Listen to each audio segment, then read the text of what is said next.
What's up guys, Chaos Shinobi here. This is What If Naruto Has a Corrupt Bloodline. Summary, coming back to Konoha after being gone for so long. Naruto reveals a new bloodline, Uchihas are still alive, well some are. And the village learns of the Uchiha's coup. Chapter 1, Sasuke. Falling to her knees she watches as the mist dissipates and a raven-haired boy's form falls, inside a group of floating mirrors. No, starting slow the sobs come full force as she watches the boy die. Looking over she sees her sensei fighting the demon of the mist. Her third teammate, a simple red-haired boy, was unconscious long ago. She watched as time seemed to slow before the mirrors started to shatter and fall to the concrete. DCH, arrogant for such a weakling, praising of the Uchiha clan like they ruled the world. Failure, you have nothing precious to you, you never had a chance. A boy emerged from a lone mirror taking in the scene of the outside world after being enclosed within the dome. As if just regaining his hearing, a slow but steady sound came to his ears, bird chirping. He couldn't pinpoint the sound, until he looked over at a glowing light. From the hand of the copy ninja, Kakashi Hitake, a glowing, sparking orb encased his right hand. Leaning to the left slightly, Kakashi takes off, intent on plunging his hand through the demon of the mist once and for all. Just arriving to the scene before them, a raven-haired beauty, a dog nin, a Hyuga, and a bug nin, all stood witness to the sight. Two comrades down, one useless, and one on the verge of victory. Looking down, the beauty nodded to the bug user and he nodded back, running to the falling mirrors. The rest of them stood by the useless nin and took up guard around an old-looking man. Watching from the sides was an unusual beast, in the land of waves at the very least. It took the color of white with black streaks, zebra stripes, through its fur. Eyes a deep amethyst, slitted and mixed with red and blue hues. Large enough to give even the demon of the mist a scare, and as agile as the Hyuga. The feline watched, noticing the band worn on the 8 nin protecting the old man. Never wanted to see that again, but I guess it's now or never. Had to sometime, ni? Growling, the feline noticed the boy that came out of the mirror start to move, just as the nin with the ball of lightning took off. No, can't have that now, can we, dear child? Watching from the sides in case she needed to help, the raven beauty was on guard, thinking over every possibility that could take place. What happened next froze everyone except the copy nin in motion, too intent on his kill. The corner of her eye just caught the sight, and out of reflex she got into a defensive stance, all for nothing as she was shocked beyond belief. The feline pounces, landing on its target, flinging the ice user to the concrete, breaking his porcelain mask. In one quick motion, as the boy was stunned and couldn't believe his eyes, the feline tore through his throat. Blood seems to spray everywhere, but oddly the feline's fur never got stained by the crimson liquid. Making the end come quick, the feline decided to pull back its paw and slam its claw into and through the boy's chest cavity, effectively killing him before he could feel any pain. Still too stunned to feel the pain in his neck. Growling maliciously, the feline watches as a hook catches on the side of the bridge they were on. Uncaring about the crowd watching, the feline charges and cuts the rope attached to the hook. Hearing a number of screams jostled from below. Looking over the edge and seeing a sight that would, at least the feline thought, terrify the nin on the bridge, it chose an action that shall shock the nin watching it. Goodbye, Zabuza, demon of the mist, you were a worthy opponent, but this is your end. Slowly Kakashi took his bloody hand out of Zabuza's chest, watching in amazement as he fell coughing up blood but still had life in him. Why, yes. I'm glad for coughing a rough bout. Blood spatters all over his face, seeping through his mask. For an honorable defeat by someone such as yourself. Looking to the side, he sees his apprentice dead on the concrete. Goodbye, Haku. I won. See you where I'll be going. After another blood-gurgling cough, he finally lets death take him, one thought going through his head. Haku, you were more than I could ask for, a great genuine soul. I'm sorry I corrupted you. Saying a quick prayer, Kakashi finally noticed the scene before him. A beautiful white tiger had taken point on the bridge. Where it came from he couldn't tell. Kurenai-sensei? Seeing she got the raven beauty's attention, she continued. That animal, it's rare in the wilderness, and it's not from around here, is it? It seems like it's human somehow. It even has chakra, as if it was trained. Nodding, Kurenai tried to reply while turning back to the tiger. No, I've never seen a live one before. It's a majestic and beautiful sight, isn't it? I'm now sure where it came from, but I'm glad it helped us. We can repay it somehow. We should. Nodding, the Hyuga just watched the beast as it cut a rope that came up from below the bridge. Watching the waters below, the tiger did something no one could believe.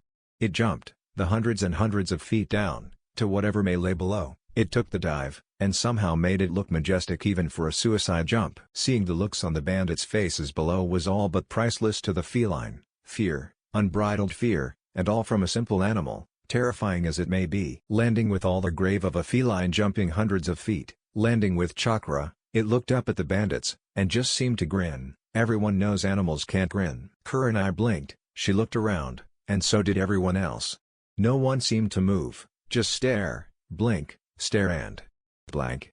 Nothing. No one could grasp what just happened. Out of nowhere came a melody, which became a fast beat after only a few seconds. It was amazingly loud to come out of nowhere. I know you'll be there to see the tables turning. Wake up tomorrow and watch the bridges burning. I can see it in your eyes. I can feel it in my mind. I don't care if you realize what you see in my eyes. A resounding explosion roared through the area, everyone wincing at the sound. I'm over me being under you. I'm breaking free and I'm breaking though. I've overcome all I'm underneath. I can finally stand. I can finally breathe. Another explosion came this time, along with a shout that slightly resembled "That was my new coat, you fucking shit stain." Remember when we first had the thought of living a perfect picture? But I did all the giving. Gave up my passions to try to make you happy. The joke is over. And I'll do all the laughing. I can see it in your eyes. I can feel it in my mind. I don't care if you realize what you see in my eyes. I'm over me being under you. I'm breaking free, I'm breaking through. I've overcome all I'm underneath. I can finally stand. I can finally breathe. More screaming ensued.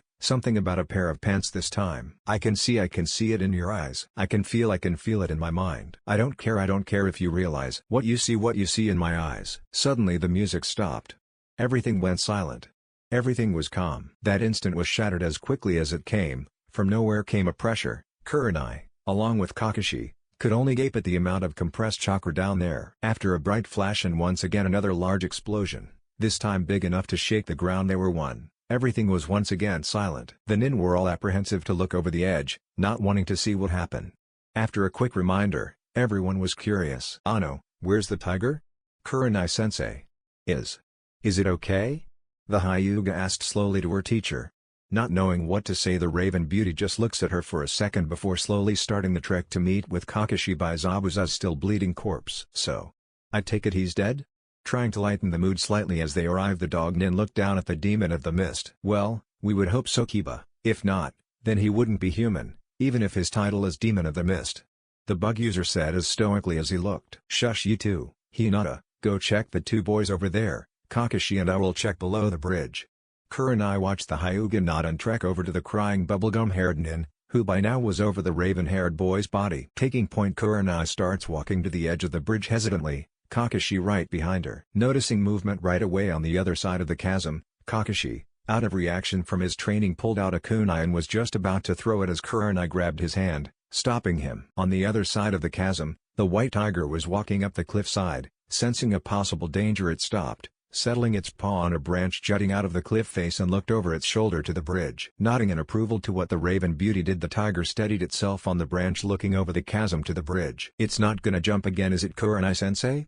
Hinata asked upon seeing the tiger. She was only feet away checking the other unconscious boy. Before she could answer, that's exactly what the tiger did. It jumped. Although its leap was large, it was only a fraction of the gap. Letting out a growl, the tiger seemed to change and morph, deforming itself into something nondescript. The flesh and fur seemed to melt.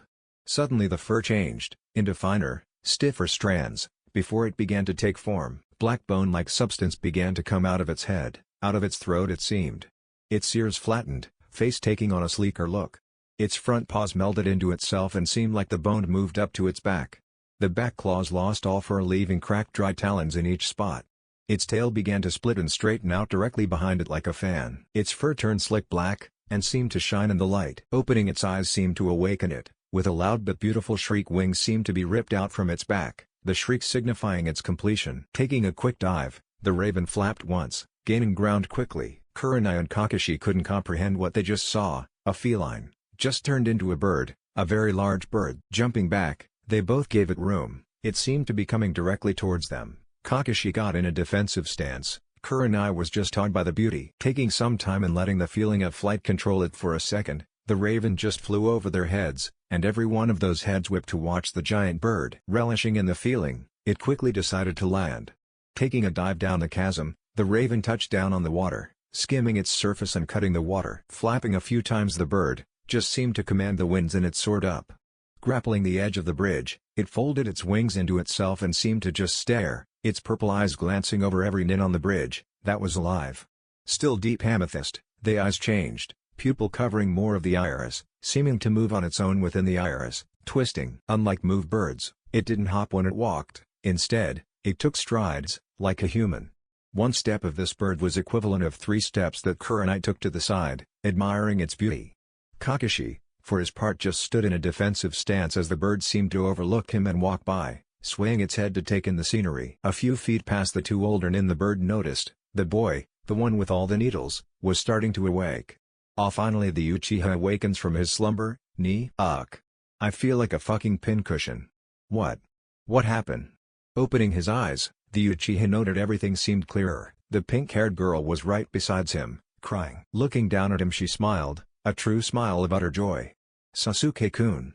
She carefully started taking out some more pins. The Hinata did not, since they didn't stab into any major part of his body. Kurenai took a second to glance over to the downed Uchiha and then at Kakashi, nodding slightly to him. Kakashi nodded back and relaxed, taking strides over to the Uchiha and sliding his headband down, a look of relief on his face. Kakashi-sensei? What happened? I feel unusual. I was toyed with, wasn't I? Clenching his fist, the Uchiha scowled. I'm not sure if that's what happened. You were immobilized. Apparently Haku didn't want to kill you. You'll be fine with rest, Sasuke. Seeing him nod, Kakashi moves his focus back on the bird who was watching them. Kurenai slowly took a step closer to the bird, after getting its attention. Reaching a hand out, she shakily tried to touch the raven, as if not wanting to offend it. The raven took a stride towards her and everyone stiffened. Kurenai more than anyone else was stone still. The raven just slid its head into its wing and plucked a feather, setting the tip between her fingers. Kurenai gasped. It was too soft, for a raven anyway. It was as if the raven was just born, its coat never stained or dirty. Slowly she stepped back and watched the raven with interest. It started to caw gently, as if grunting. The legs were the first to change this time. They seemed to expand as feathers dropped from it and clung together. The new appendages seemed to flow in the wind, like silk. Its tail feathers just receded, along with its beak. The wings seemed to shrink but didn't leave. The mass from the wings seemed to writhe and formed what appeared to be arms as the figure seemed to kneel on the concrete. The sleek feathers began to recede around its body, leaving tone-taut skin underneath. The feathers on its chest and back moved seemingly to a cloth attached to its back, between its wings. The black faded out as color seeped in. The cloth attached to its back was almost a cape, crimson-red in color on the inside, black on the outside. The legs turned out to be fabric also, silver, black flames climbing the sides with red trim. 2 belts seemed to fall from the figure's hips, crossing an X in the middle, scrolls adorning many clips. A bare bone chest seemed to be shown off. 6 whisker marks adorned the figure's face, little to no fat anywhere on his body. Face was no exception. His hair was a light blonde, with crimson streaks, long enough to be held in a ponytail, ending just between his shoulder blades, bangs framing his face. His hair resembles Itachi's almost. Kurenai thought before the last feature was revealed. Slowly he opened his eyes, a deep amethyst, normal, with a red ring around his pupil, that was dilating down from the transformation. Coming up from his kneeling position, his wings seemed to recede into his back at this point. His cloak closed around his frame and they noticed it was hooded, along with the clasp on his neck holding it together. It was a red swirl, delving into itself like a whirlpool. Taking a single step and reaching Kurenai, he takes the feather, and brushes a few strands of hair behind her ear, settling the feather along with them right behind her ear. She's beautiful, and I just love her eyes. Smiling, he takes back his hand and notices a light blush adorning her face. What just happened? Kurenai was still comprehending what happened before she noticed her blush, thankful she was facing away from everyone but this man that appeared before her. He's way too good to be true, nice, gorgeous. I may be the Ice Queen but, excuse me, thank you for saving my student. Kakashi walked over and introduced himself. I am Kakashi Hatake. Known for your Sharingan, and famous for having mastered over 1000 jutsu with that eye, creating your own Chidori, or Reikiri, the lightning blade, and S-rank assassination technique. His voice seemed to be as majestic and soft, like silk for the ears. The man nodded. I know of you. Turning to Kurenai he continues. Kurenai Yuhi, Genjutsu mistress of Konoha, known to kill without even moving. Mastered your art to a letter, not even needing hand seals half the time. Impressive for a newly appointed jounin. He nodded again and bowed to them. Assuming by looks, you also have an Inuzuka, along with his partner, a Hyuga, an Aburame, on your team Kurenai. Kakashi, you seem to have one of the last Uchiha, who seemingly just activated his Sharingan. Chuckles lightly. I don't recognize the pinkette, and if I remember correctly, the last one is from the Terumi clan I believe? Not yet having his bloodline under control I see. Kakashi stiffened. How do you know so much about us? He took a defensive stance, knowing he wouldn't last but could hopefully delay him to let the others get away in case they need to run. The man smiled, a small smile taking in the looks everyone gave. Kurenai was on guard but almost amazed, Sasuke was scowling, Hinata was stunned, Kiba was growling along with his dog, Shino the Aburame, stood there but buzzing could be heard easily. The Terumi and the Sakura were both sitting amazed at this person knowing so much. I just read up on my home is all, I hate Konoha, but if I need to fight I need to know my enemies, if I don't then it's a good conversation starter, ni? He grinned a playful grin and Kakashi faltered slightly. Why do you hate Konoha? Kiba screamed, being brash. It's a great place, the biggest shinobi village and, Kiba. Be quiet, it's not time for you to talk. Kurenai chastised him as she watched the man, while being slightly more on guard. Sighing he looks to Kiba and both Kurenai and Kakashi fall into a full defensive stance when he takes a step towards him, but ends up using that step to fall and sit down where he once stood. Well now, that would be a long story to tell wouldn't it? Let's just keep it simple shall we? Konoha was once a very good village yes. Was? Went through all their heads. I say was because they may be top dog now, but they have laxed on their training and on their defenses. Anyone can attack right now, any village, and deal immense damage, maybe not win, but the damage will be great enough for a second wave to come and take out the village. He watched as realization dawned on the two Jounin. Now a few years ago, I lived there, a few, as in. Maybe 13 years? 14? I was the pariah, the hated one, unwanted, so one day, I left. They got their wish, I was gone from their lives, and they have peace, as they see it anyway. Little did they know if trained right, I would be one of the best nin alive, better than your Yondaime. Kakashi was gawking now, being his student he just knew how strong Minato was. I left, with a reminder in place, to come back, at some time, and see Oji-san before he passed. He was the only one who treated me as I should have been treated, along with a restaurant owner. Ichiraku I believe. Kakashi started to think on who this man could be. He's about 16, maybe 17, could he be? Kakashi was taken aback, staring at the man. Maybe he figured it out already. If not too bad. My name is Naruto. Kurenai and Kakashi gasped, Kakashi because he was Naruto's guard when he was in Anbu. Kurenai because, she's heard about him from the Hokage, and has met him a few times before. Dobi, what's your full name? Sasuke said, standing with some help from Sakura. Venom seemed to lace his voice. Uchiha, arrogant as any other. At least I've met one good-natured one. Letting the venom slide away he looked back at Kakashi. You know who I am don't you? Slowly Kakashi started to nod just barely. You should, I'm the son of your sensei. Kurenai gasped again, he was implying. To be. Looking over at Kurenai he smiled. Yes, Kurenai-san. I am in fact Naruto Namikaze. Son of Minato Namikaze, Yondaime of Konoha. The Genin were the ones to gasp this time, the Yondaime being the most famous person to come from the village, also the strongest. Naruto. I'm sorry I couldn't keep you in Konoha, Kakashi said as his defensive stance left him almost as fast as he went into it. Smiling slightly. You know, Scarecrow. If I remember correctly, you tried to shove a Chidori through my chest? Kakashi, having the decency to look ashamed and diverted his gaze from the blonde. Yay about that, it really doesn't matter anymore, I'm over it. Just like all the scars Konoha has been kind enough to treat me with. It all just adds up to more of a reason why I hate that village, but for the old man I'm coming back, and if you don't mind, Kurenai-san, I'd like to come with you and your teams. Yay sure I suppose, I mean it wouldn't hurt for you to come with us, better than being alone. Kurenai nodded and watched as Kakashi started to rouse his one unconscious student back into the living world. Shino, inspect the area around us please. Just check it, see if there's anyone else around. Tazuna, please get to work on the bridge, we will take care of the bodies, and clean up while you do. Kurenai instructed to the two, nodding. Tazuna started to struggle out of his stupor. Tazuna-san. If you would like I can help you out. Everyone looked at Naruto wondering how he could help. Well it would make it quite a bit easier for you, might even get the bridge done sooner than expected. Naruto grinned at Tazuna. Yay. Sure, If you want to help, that's fine with me. I'll just cage Bunshine. A small cut of smoke covered the bridge. Before the smoke cleared, Kakashi had one thought through his mind. How many did he make? He must have a huge chakra capacity to make so many. As the smoke cleared, it revealed to have an endless amount of Naruto. There's about 300, give or take 10 either way. Tell them what to do and they will, no worries. Helpful, ni? He grinned as he noticed everyone's eyes widen and jaws drop. What?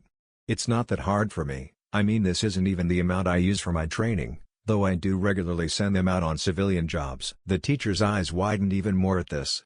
What kind of training does he do that can use more than this? Coughing and regaining her composure, Kurenai turns to her students. You three will help with this also. We need to get this over with before Gato can realize his mercenaries are all dead.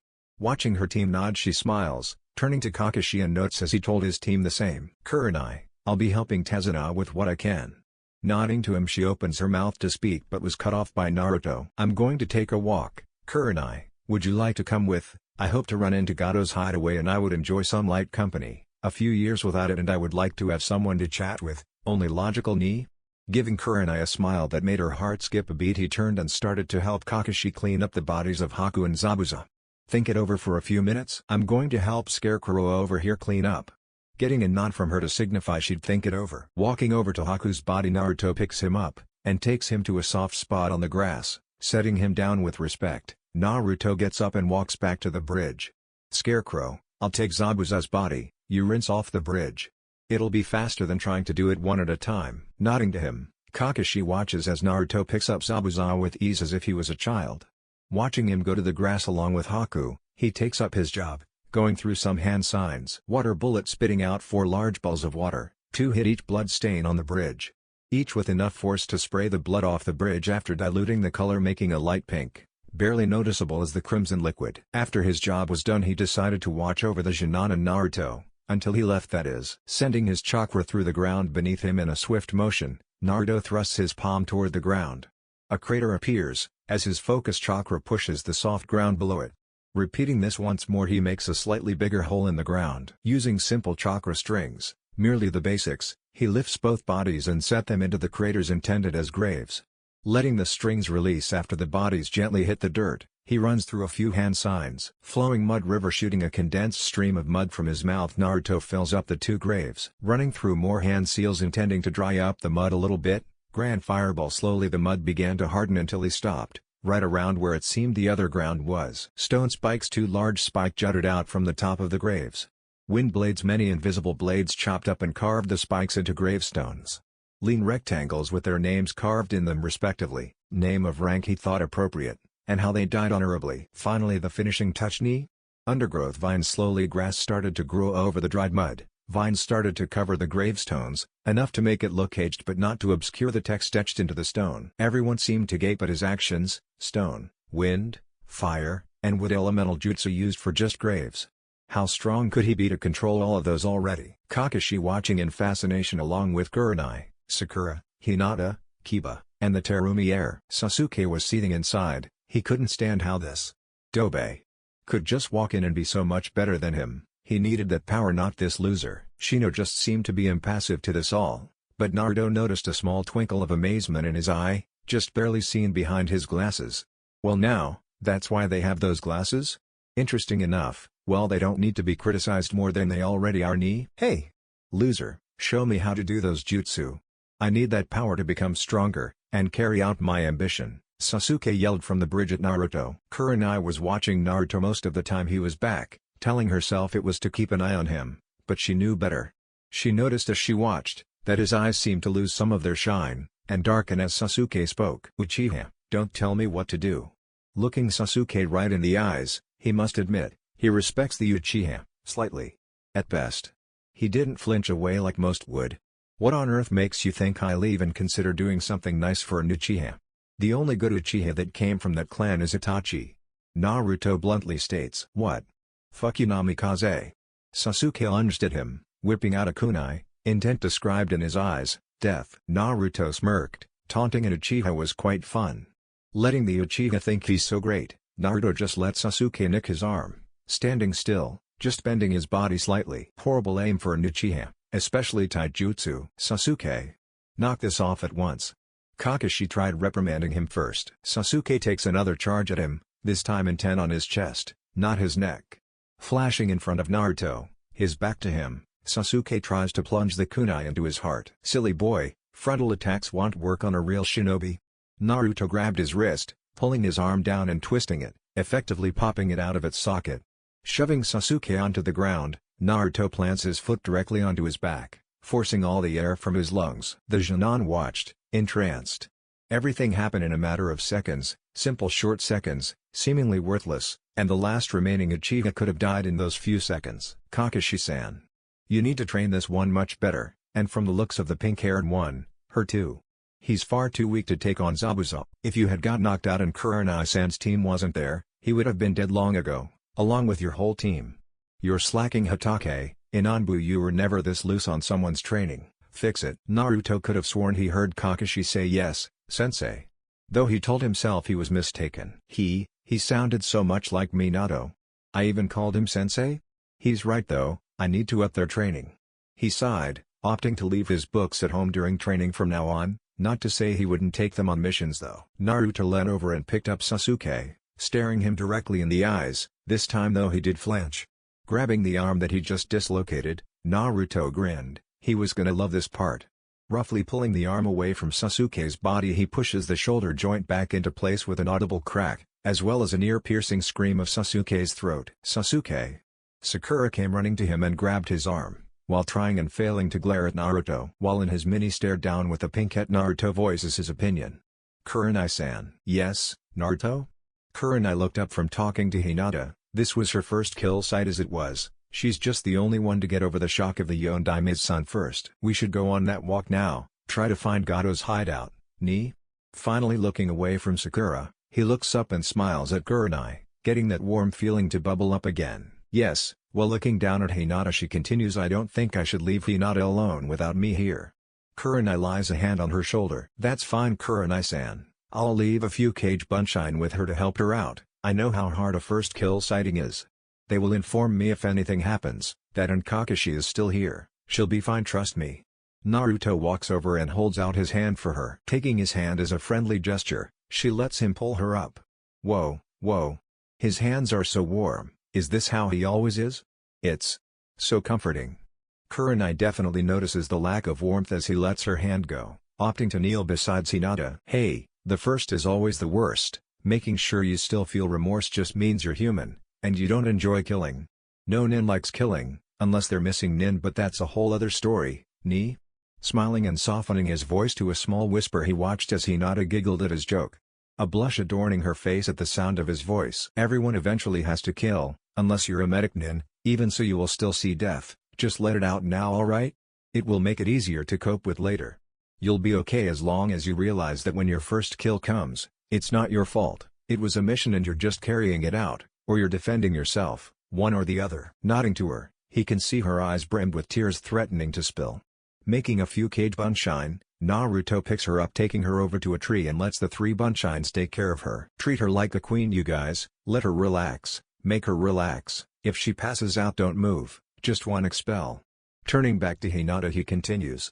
I'll be taking your sensei for a while, is that okay? Hinata-chan? Hinata's blush deepens into a new shade as she nods and hugs him, muttering a thank you and to keep Kurenai safe. Naruto smiles and nods, letting the clones take care of her. Kurenai-san, let's go, we'll be back in a few hours or so. Walking back to her he decides to make this a faster route. Would you hold on please? Kurenai nods and, along with Kakashi, usher the Genin to get to work and stop watching. Sasuke walks off with a glare at Naruto. Naruto for his part, transforms into the white tiger again right in front of Hinata, before prowling up to her and nuzzling her before dashing off to Kurenai.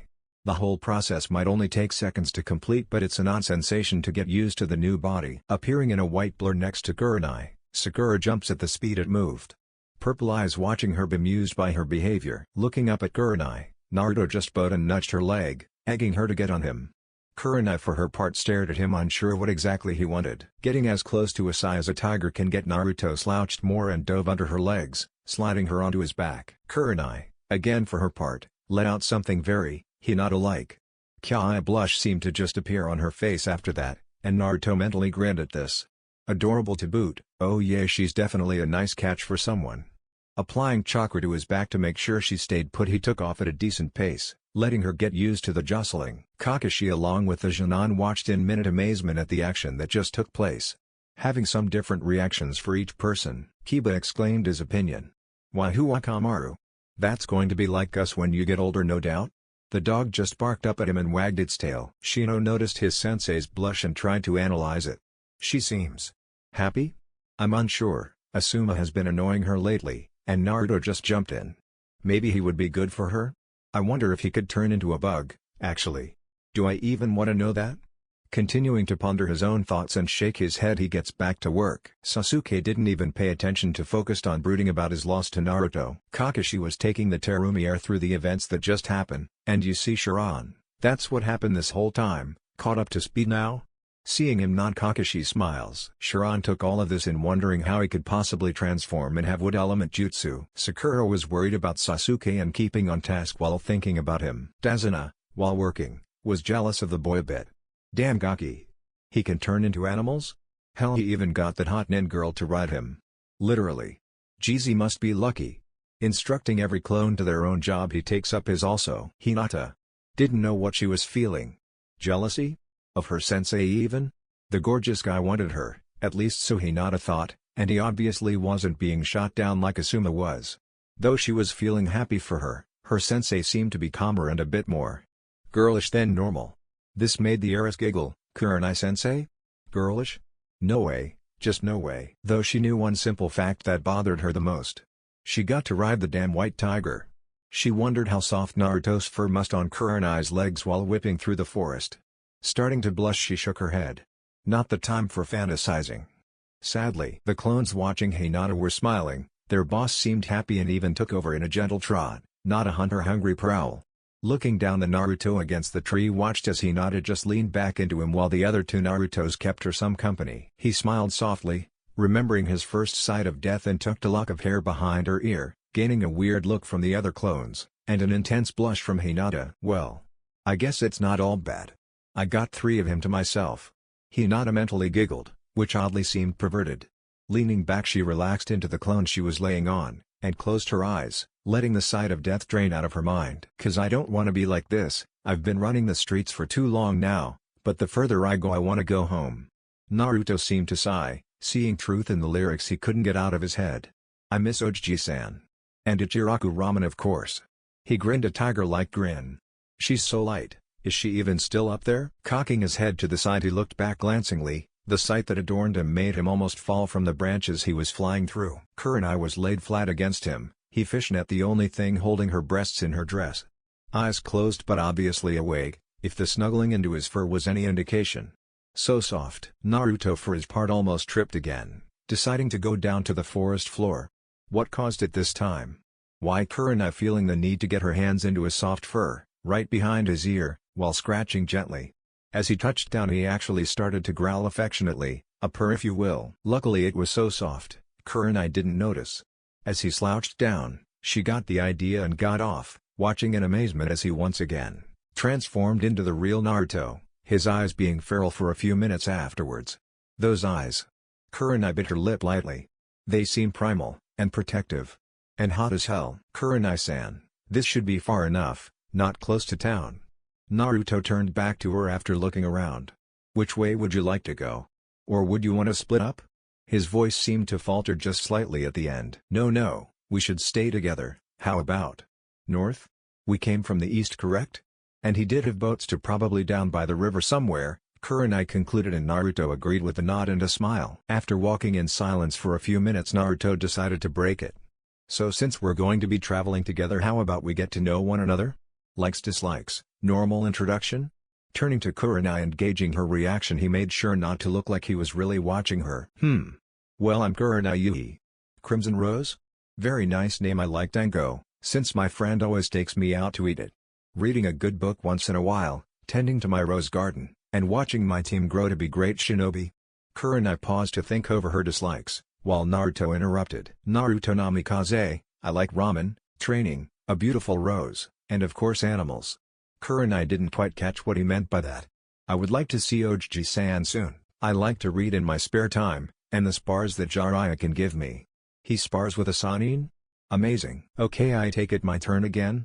Naruto nods and Kurenai laughs slightly. That's a melodically gorgeous. I dislike perverts. After a point, everyone has a side to them, they just don't need to show it off all the time, or at all. How guys always hit on me, even after I obviously don't show any interest. Sometimes they seem to try violently. Inwardly growling, Naruto wonders what's become of Konoha. He's scowled at that. That shows promise. Kurenai smirked. People misjudging one another on appearances, and how Konoha is slowly decaying. As you said, the council is to blame though. Yes, I know, Danzo especially. Well, I dislike people who try to take advantage of others, defenseless or not. People shoving me off as the pariah when all I've ever done is protect them. Kurenai frowns at this, knowing exactly what he meant. The Uchiha, for their arrogance and power-hungriness, and over-controlling people. My dream is to teach my team to the best of my abilities and make them great, while watching them grow strong.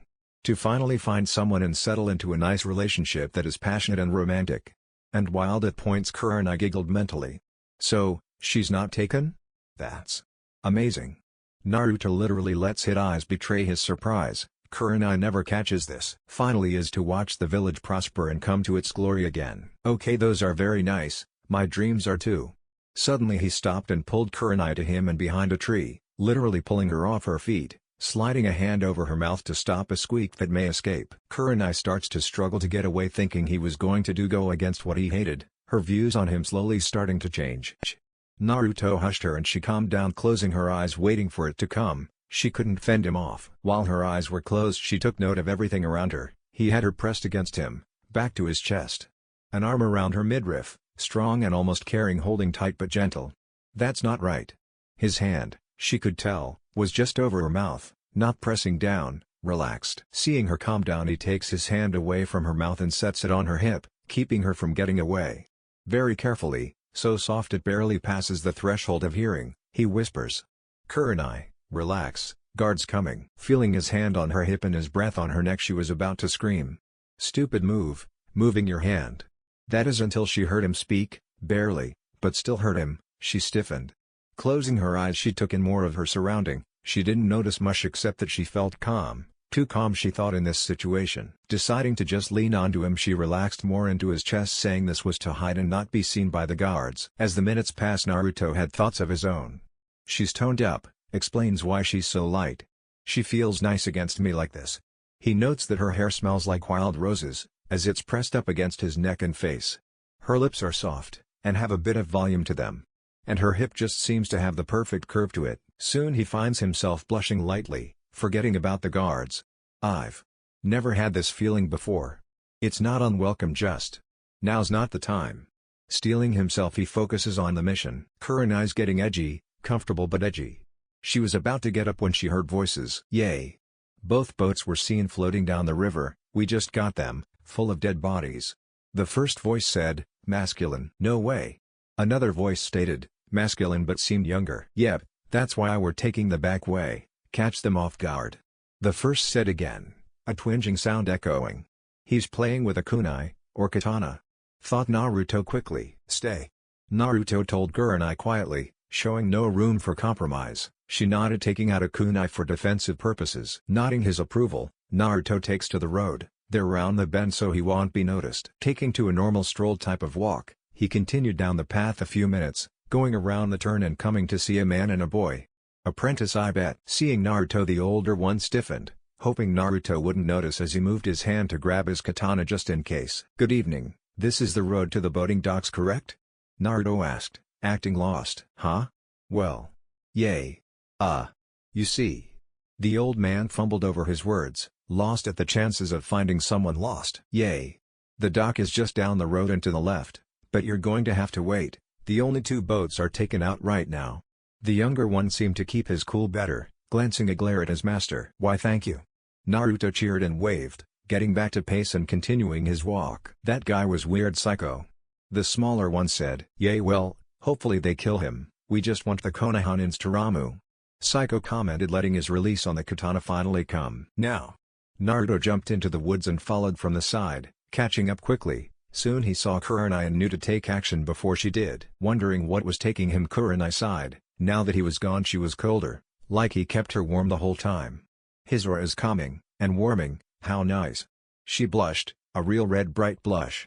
Was he feeling me up? Or admiring my body? Shit, there they are. Naruto, what are you waiting for? Taking a stance that hid her body from view, she waited, hoping to not be seen. Suppressing her blush by focusing on them. Dashing from the forest, Naruto landed a roundhouse kick to Psycho, simultaneously grabbing his katana from the sheath and spinning 360, effectively chopping Psycho's head off, and getting the katana blocked by the boy. Well now, good thing I kept on guard, I'm not so senile, unlike him. Grinning, Teramu charged Naruto, pulling his kunai out and slicing at Naruto's neck. Naruto ducked, sliding into a leg sweep, knocking the boy off his feet into a backhand spring. After taking of his hands, he threw the kunai at Naruto, who did a roundhouse kick, adding chakra to it. Catching the blade and spinning around twice, he cut the flow of chakra, sending the kunai whistling through the air, and directly through the boy's hand. Fuck. Gah. Grabbing his hand, he notices he's missing 3 fingers. What the fuck did you do? Chakra is great, isn't it? Wind chakra is nice, sharpening any object to a point beyond metal means. Watching as the boy hunches over his hand, Naruto dashes, slicing down with the katana, separating the boy's head from his neck. DCH, not even worth this blade, too slow. Naruto went from serious to laid back quick and dropped the katana, walking back to Kurenai. Hey Kurenai, let's go to the docks and pay a visit to them, nee? Grinning at the chance of destruction, he watches her come out of the forest. Yay, sure, let's go. Kurenai follows Naruto as he leaps from tree to tree. Taking in the sight of the docks, it was huge. At least the size of the Hokage monument. Naruto grinned more, the thought of taking on the mercenaries in there making his adrenaline pump. Kurenai noticed his grin, it seemed to her of bloodlust, an animal after its kill, hunting its prey. She shuddered, she liked it and it scared her at the same time. Come Kurenai, we need to do some exterminating. She could sense the smile in his voice as he walked away from her. So much for not liking to kill, huh? Seems he's thrilled about it. What happened to Kurenai-san? Naruto? Grinning, she watches him stumble slightly. Ma, would you rather me say Kurenai-san? Now Naruto grinned as he turned to watch her reaction. Grin still in place, she walks up and past him. Nah, I think I rather like it without the honorific. Oh yeah, definitely like it. Naruto stops for a second. Is she messing with me? Or flirting with me? Gah. Who knows? Catching up, he tells her to split up and flare her chakra if she needs him. Taking off in different directions, they have one goal set in mind, take out Gato, and give this land peace. Walking through the halls, he keeps on guard, pulsing a light chakra pulse to detect anyone. So far so good, no one's here. Sliding into the next room, he spotted 3 guards. Must be getting close now. Wind blades silently thinking a jutsu, he watches as they fall to the ground without a noise, other than a thud they make. All at once, slipping into the last room, he hears talking. No, you stupid nin, I want them dead. I don't care what you want to do. Kill them or else I kill you. A pudgy man seemed to try and take charge of a missing nin, Kari by the looks of it. What's with all the Kari nins? Taking out the 2 guards at the next door, Naruto motions at the nin to stay quiet. Seeing a very slight nod, he talks back to the fat man. Well, too bad, you're not giving me enough cash for this mission. If Zabuza died, then it's a suicide mission and I'm not taking it unless I get more money. End of discussion. The nin crossed her arms and seemed to smirk at the fat man. Watching a blonde boy sneak through the office to the desk. Fine. Then you're going to die. Guards. He waited a few seconds and turned to see a chest, silver pants, and a kunai, directly in front of him. They're dead, Gato. The man backed away, almost tripping over a plank of wood uprooted from the floor. Who are you? Trying to get a good distance, Naruto never moved. Distance wouldn't matter. Who, me?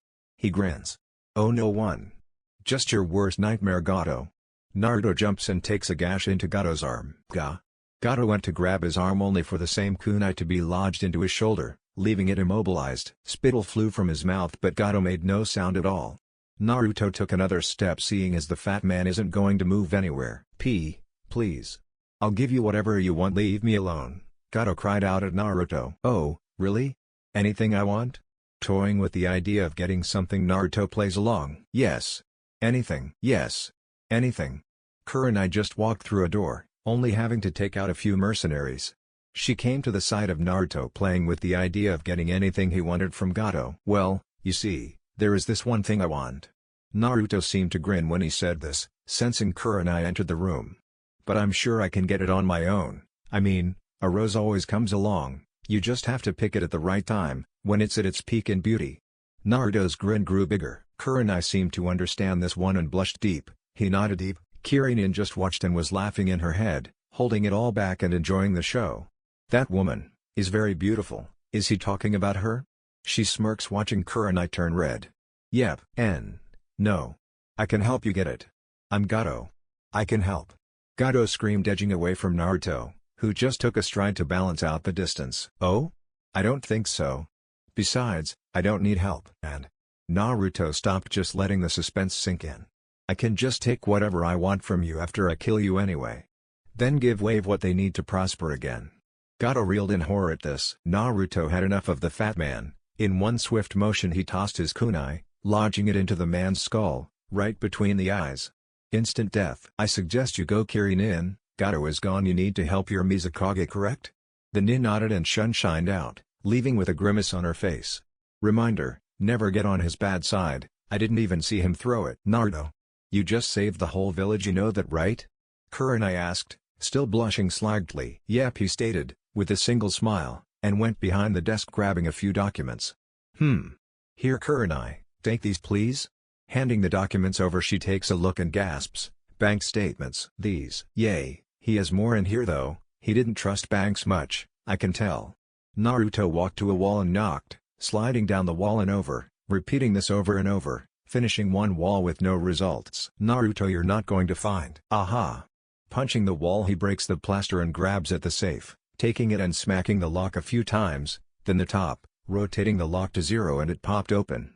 Sweet. Taking out a scroll, he pulled all the contents except one and stored them away, putting the one item in his pocket for later. Taking initiative, Kurenai helps. They find 4 more chests/safes. Each into their own scrolls. Grabbing the documents back, Naruto puts them in another scroll, and helps Kurenai up. One last thing. Naruto walks to the desk and smashes it, seeing it served as its own bank also. After sealing up all the contents of the desk, he turned to Kurenai. Hey, got you a present. Naruto grins big and holds out his hand. Kurenai walks over hesitantly and puts her hand under his. Now turn around. He watches as she does so and presses himself up against her back again, draping a medal over her chest. Cold was the first thought to go through her head as she jumped, and he chuckled at her. Yay, sorry, didn't have time to warm it up for you.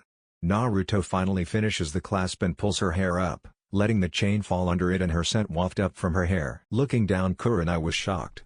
It's beautiful. She looked and saw a white gold chain, 3 jewels on one charm, a rose, with a ruby carved as the main opened rose, and emerald made up the stem and leaves, all coated in a diamond pendant, set in the middle. Covered by the elements. Diamond? Keeping the ruby and emerald safe, and it's not in the way either. Naruto, it's beautiful. Thank you. She hugged him roughly and he smiled back. Of course, Kurenai, something to almost match your beauty. Naruto couldn't help laugh at her blush. Yep, definitely adorable. We need to get going, come on, I can carry you if you want. She nods lightly and he picks her up bridal style. What, no animal this time? Tiger? Raven? Being daring and carrying me without hiding yourself, huh?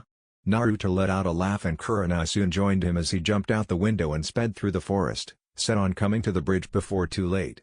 Wow, it's already so late. It's dark. How can you see so well? Well, along with turning into animals, I can partially turn, to a point. He looked down at her and his eyes were the eyes of a white tiger again. Her breath caught, not being this close before. She reached her hand up and stroked his cheek. They're beautiful. Hey, not as much as yours, Kurenai.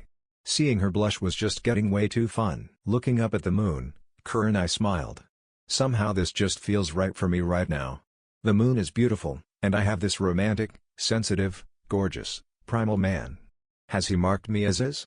She, though quizzically, knowing animals, once they want one mate, they mark them and keep track of them, keeping them safe even if they aren't the other's chosen mate. Suddenly her blush came back full force. I'm blushing like Hinata. There's got to be something wrong with me. Naruto, stuck in his own thoughts, took on autopilot with his feet and they made it back in 20 minutes. Deciding it was best not to let the Genin or Kakashi see anything, he dropped her off before the forest edge. She mentally pouted but nodded, thinking it was best for now also. Walking to the bridge, they noticed all the clones were there, but no one else.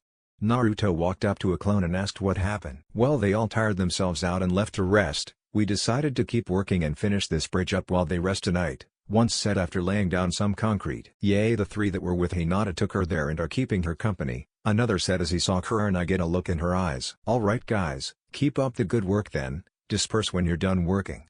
We're heading back to then." A few clones smiled seeing the necklace on Kurenai and they left. While walking with Kurenai he noticed just how cold it was out. For her anyway, she shivered a bit. Smiling he decided to offer her his cloak. "Kurenai, here, this is warmer than you'd think." He walked up behind her and strapped his cloak to her neck loosely. True to his word, the cloak seemed to melt away her cold. She noticed why it was so cold now. They were almost there, by the lake out back. "Naruto, let's stay out here a bit, alright?" Naruto smiled at her and nodded, walked down the dock and taking a seat. Kurenai decided to take a seat on the corner, taking off her sandals and dipping her feet in the cool water. On top of the Tsunami household a lone figure stands, on watch for the two to return. She is happier. He noted as she seemed to laugh at something he said and playfully hit him. A bug came up and buzzed a bit. Shino smiled, seen over the collar of his coat. Yes, this is a good thing for her, she needs to get rid of the stress. Watching no longer, he dare not impede on their moment and retreats to the house, getting into his bedroom shared with the other males. "What was that for?" Naruto asked after she hit him. "Oh nothing, just the fact that you gave me a beautiful necklace." She smiled at him and leaned on his shoulder. "Well, you needed some kind of jewelry," he said, a smile in his voice. Shoving him again she just laughs. "Yay, sure." Wrapping an arm around her, Naruto feels her relax into his chest a bit. "This does not mean you've made me yours, you know," Kurenai stated as a fact to him. Laughing he smiles down into her hair. "Of course, if it was there wouldn't be a challenge in trying to impress you, Kurenai? Do you want to go on a date when we get to Konoha?" "My treat of course." Kurenai blushed and nodded to him, closing her eyes and relaxing a bit more, taking in his scent. Kurenai started to wake up and decided, she was really comfortable, and didn't want to get up. Taking a deep breath and snuggling into her pillow, she noticed a few things. First, she smelt a familiar scent, along with the smell of fresh dew and foliage. Second, was the fact her pillow was really warm, and was moving a bit. Lastly, she took notice that something or someone was playing with her hair. Noticing her stiffen, Naruto pauses for a moment, before going back to running his fingers through her hair. "You know Kurenai, staying asleep so long, your team might get worried for you." Hearing this voice Kurenai bolted upright, taking in the scenery. They were in the forest, on the edge by the water, but it seemed much warmer than it should be. She noticed the sun just started to raise, and the sky looked beautiful. The last thing that she noticed, was the fact her pillow was in fact, Naruto. Trying to take advantage of a sleeping woman, Naruto? Grinning she lets him pull her back to his chest, letting her rest some more. "Course not, Kurenai, you just seem peaceful, and your hair is very soft, you know, for a kunoichi that is." Smiling down at her, Naruto takes in the fact that she's eyeing her necklace with a small gleam in her eye. "Yay, I'm not taking that back, it's all yours, Kurenai." Feeling the warm feeling in her chest again, Kurenai did the only thing her mind told her to do right now, which was hug Naruto close, and relax into his chest. Taken aback slightly by her sudden movement, Naruto rests a hand on her side, above her hip, and holds her. "You know, you don't seem like the kind up for cuddling like this." Kurenai takes the time to glare up at him, ruining her moment. "Yay, well this is an exception, I'm not usually a cuddly person." Hearing this, Naruto grins. "I'm special then. When is everyone going to wake up?" Looking at the sky, Naruto takes in the time by the side of the sun. "I'd say, maybe an hour, you can stay and rest or you can go do what you need." Kurenai nods and relaxes, setting her head into the crook of his neck, taking in his scent. "I think I'm still tired." Smiling into his neck she takes a deep breath. Laughing lightly Naruto nods.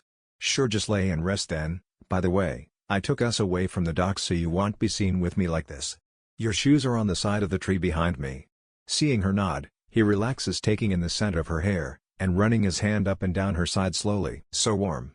Kurenai couldn't keep her eyes open much longer. "It's so comforting, I wanted to just stay here and not wake up." She couldn't believe how she was thinking, but wasn't about to deny how she felt about the situation either. "I can wake you up before they get up if you nod off, so don't worry too much about it." Feeling her nod just barely, he could tell she was already starting to get sleepy again. Taking the much-needed break, Kurenai relaxes and closes her eyes, letting sleep overcome her again. Naruto couldn't help but stare at her beauty while she slept, wondering just how lucky he was for this moment. Even if it wouldn't last, he was happy with this.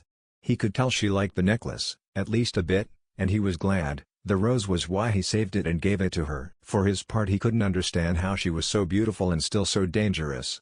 Ninja's #1 advantage is deception, I guess. Chuckling lightly to himself, he smiles, feeling her breath on his neck. Even if this is only this one-time thing, she seems happy and relaxed, and I don't mind.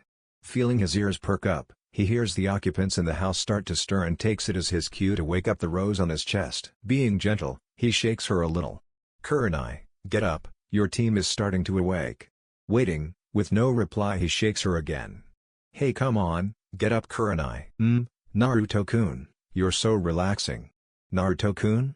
Where did that come from? Naruto thought to himself. Kurenai, you have to get up, unless you want your team to wonder about you being out here and not inside. At this, Kurenai started to sit up a bit. Have a good sleep there, Kurenai?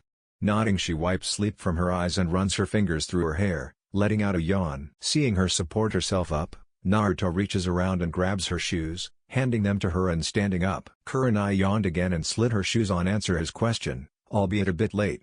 Yay! Best sleep I've had in a while, even before I left my bed at home. At this, Naruto chuckled and stretched, feeling his spine, arms and neck pop and crack. Ah, I feel really refreshed also. Then again, I haven't slept on a bed for a long time. Feeling a weight on her shoulders, she notices she still has his cloak on, and just how warm it kept her. Even right by the water, she can't feel a bit of the air coming from the lake. Hey, you should take your cloak back, you've got to be cold. Grinning, Naruto shakes his head. Nah, I don't get cold very often, if at all. I should be fine, no worries, but I probably should anyway.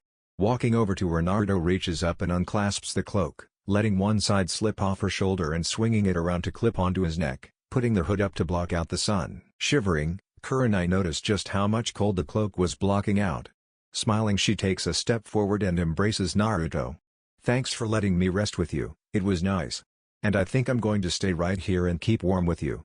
Grinning, she looks up at him, to see he was shocked. What?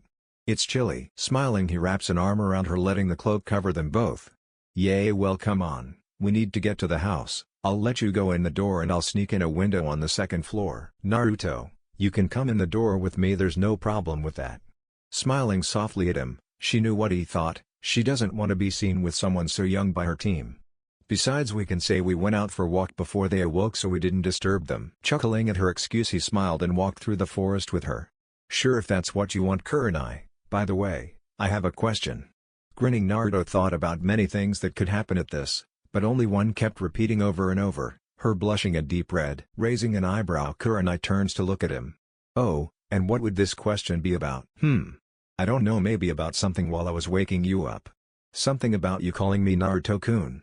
Grinning, he watched her reaction change over time. First she looked confused, then it seemed to dawn on her, her face started to turn a light pink until she remembered her dream, and she turned beet red and turned to him fully. Yes, and what about that? The blush seemed to cover her whole face now as she looked at him, stopping them in their tracks, thankfully still on the edge of the forest. Oh, nothing at all. Just wondering where it came from is all, Kurenai. Smiling, he watches her inner struggle and likes it, seeing as her face turned crimson from the conflict. Well, you're just going to have to figure that out for yourself now, won't you? Hiding her blush a bit, Kurenai slid her arm under his cloak and across his waist, raising an eyebrow from him, and started walking back to the house. Tsunami was the first to awaken, taking initiative and getting ready for the day.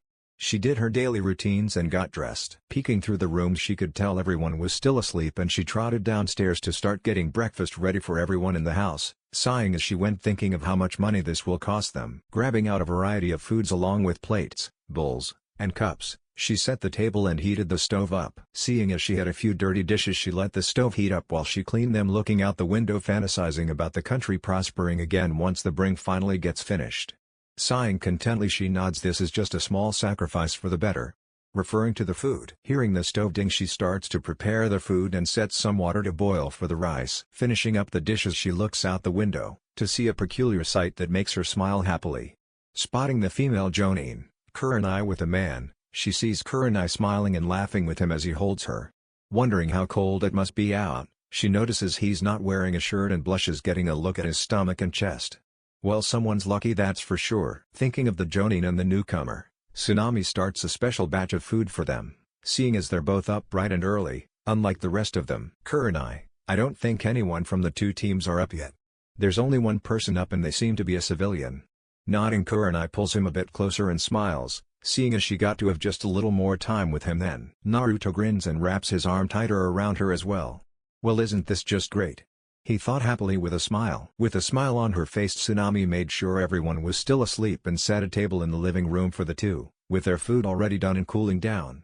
Yay, this will be nice for them, she thought as she walked back to the kitchen to check the food. Turning to the window, she saw how close they were and walked to the door, waiting a few seconds and opened it, to the surprise of Kurenai and Naruto. And just where have you been, Kurenai?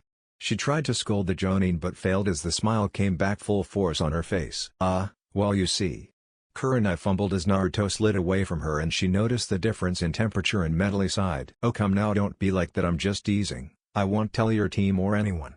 Come now, I've made breakfast. Tsunami giggled seeing a Jonin trip over words like that, and ushered them inside. Tsunami, this is Naruto. He helped us on the mission to protect your father, and is the one helping with the bridge also. He will be going back to Konoha with us and be staying here for the rest of the time we're here, if that's okay? Tsunami smiled and just nodded, giving a small greeting to Naruto. Kurenai just started to take a seat as Tsunami pulled her away. No dear, you and him are eating in the living room, there's no room at the table. Pausing to give a little effect, she leant into Kurenai. And to give you some more time with him. I'm a woman, I know that when you want to be with someone and you can't, just how frustrating it is, so go on. She smiled at Kurenai. Thank you, Tsunami, that was very kind of you. Come on Naruto, let's go eat. Kurenai smiled and turned to him. Hold on Kurenai, I'll meet you in there, alright? Smiling down, he saw her nod and walk off. Tsunami-san, was it? Receiving a nod, he continued and started taking a scroll out of his cloak. I would like to thank you, and seeing as you're letting everyone stay here, I deem it fit to give you this before I present this to everyone else. Naruto opened the scroll and let a bunch of cash flow out of the seal. It was all taken from Gato after he passed away. I'm returning almost all of it to the village. Tsunami couldn't help but be stunned. This man killed Gato and is giving them all the money? This was unreal. He just saved the village and he could keep all of it if he wanted, but he was giving it all back to the occupants of this village? The only thing that came to mind was to hug him, which she did, tightly, to the point he could barely breathe. Thank you Naruto. Kurenai, in the other room, couldn't help but smile, knowing the reason he stayed behind was to give her some of the money taken by Gato. Of course, it was nothing. If there's not enough money I can donate some also, as a helping hand. Tsunami couldn't help but stare in wonder. Geez, he's so sweet. No wonder Kurenai stakes claims. Grinning, she nodded. It won't be needed, but thanks for the offer Naruto. Now go eat breakfast with Kurenai, you must be hungry. Nodding, Naruto said his thanks and went to sit with Kurenai, who was patiently waiting for him to return. Sitting down next to her on the couch, she takes this chance to lean against him and he wraps an arm around her. You know, this is nice, and it looks delicious, Naruto exclaimed as he took in the dishes Tsunami set for them. Breakfast included the following: spiced rice, mixed with some fish which, by the looks of Wave, seemed to be a delicacy here. A plate of teriyaki chicken, seasoned with spices from another country, rare in Wave. A plate of sweet dumplings, to which Kurenai grinned at. And to top it off was a couple of small potato cakes. Kurenai smiled seeing as Tsunami went all out for them, with little money to boot. It was very appreciated. Leaning up, Naruto grabbed the plate of dumplings and set it on his lap, grabbing a wooden senbon covered with them and held it up for Kurenai. Smiling, she took a bite of it, seeing how it tastes, and was amazed at Tsunami's cooking. Seeing her face, Naruto took a whole one off the other end and munched it, savoring it. Watching Tsunami smiled coyly. Aw, such sweet moments are rare for shinobi if I remember. I hope they can finish and savor the time together before the teams wake up. Hearing the oven beeping, she goes and finishes making breakfast for everyone. These are delicious, he commented, and Kurenai nods her agreement, taking the rest off the end she already bit. Setting the senbon down to save as a treat for after breakfast, Naruto grabbed the bowls of rice and handed one to her. I don't think I could very well feed you that and not make a mess. Grinning at her as she giggled, he took his own bowl in his hands. Seeing him take a bite and start eating with gusto, albeit his manners are good for eating so fast, she takes a few bites. Wow, this woman knows her cooking skills. Maybe I can get her to make me some dishes before we leave. Noticing he finished his rice already, she looks down, seeing how much she has left. Half a bowl, he can wait. Grinning, she finishes off at her own pace as he starts to munch on his potato cake. Seeing Kurenai finishing off her rice, he grabs the chicken and sets it down in front of them, taking her bowl when she's down and setting it in his, while grabbing their chopsticks from their bowls and handing hers back. Taking a smaller piece of chicken, Kurenai nibbles at it while thinking over the last day, and looking at the blonde in front of her. In only one day, he seems to be able to do what all the men back in Konoha couldn't, which was get my attention, keep it, and get me interested. He's an interesting one, that's for sure. Maybe he will be the one?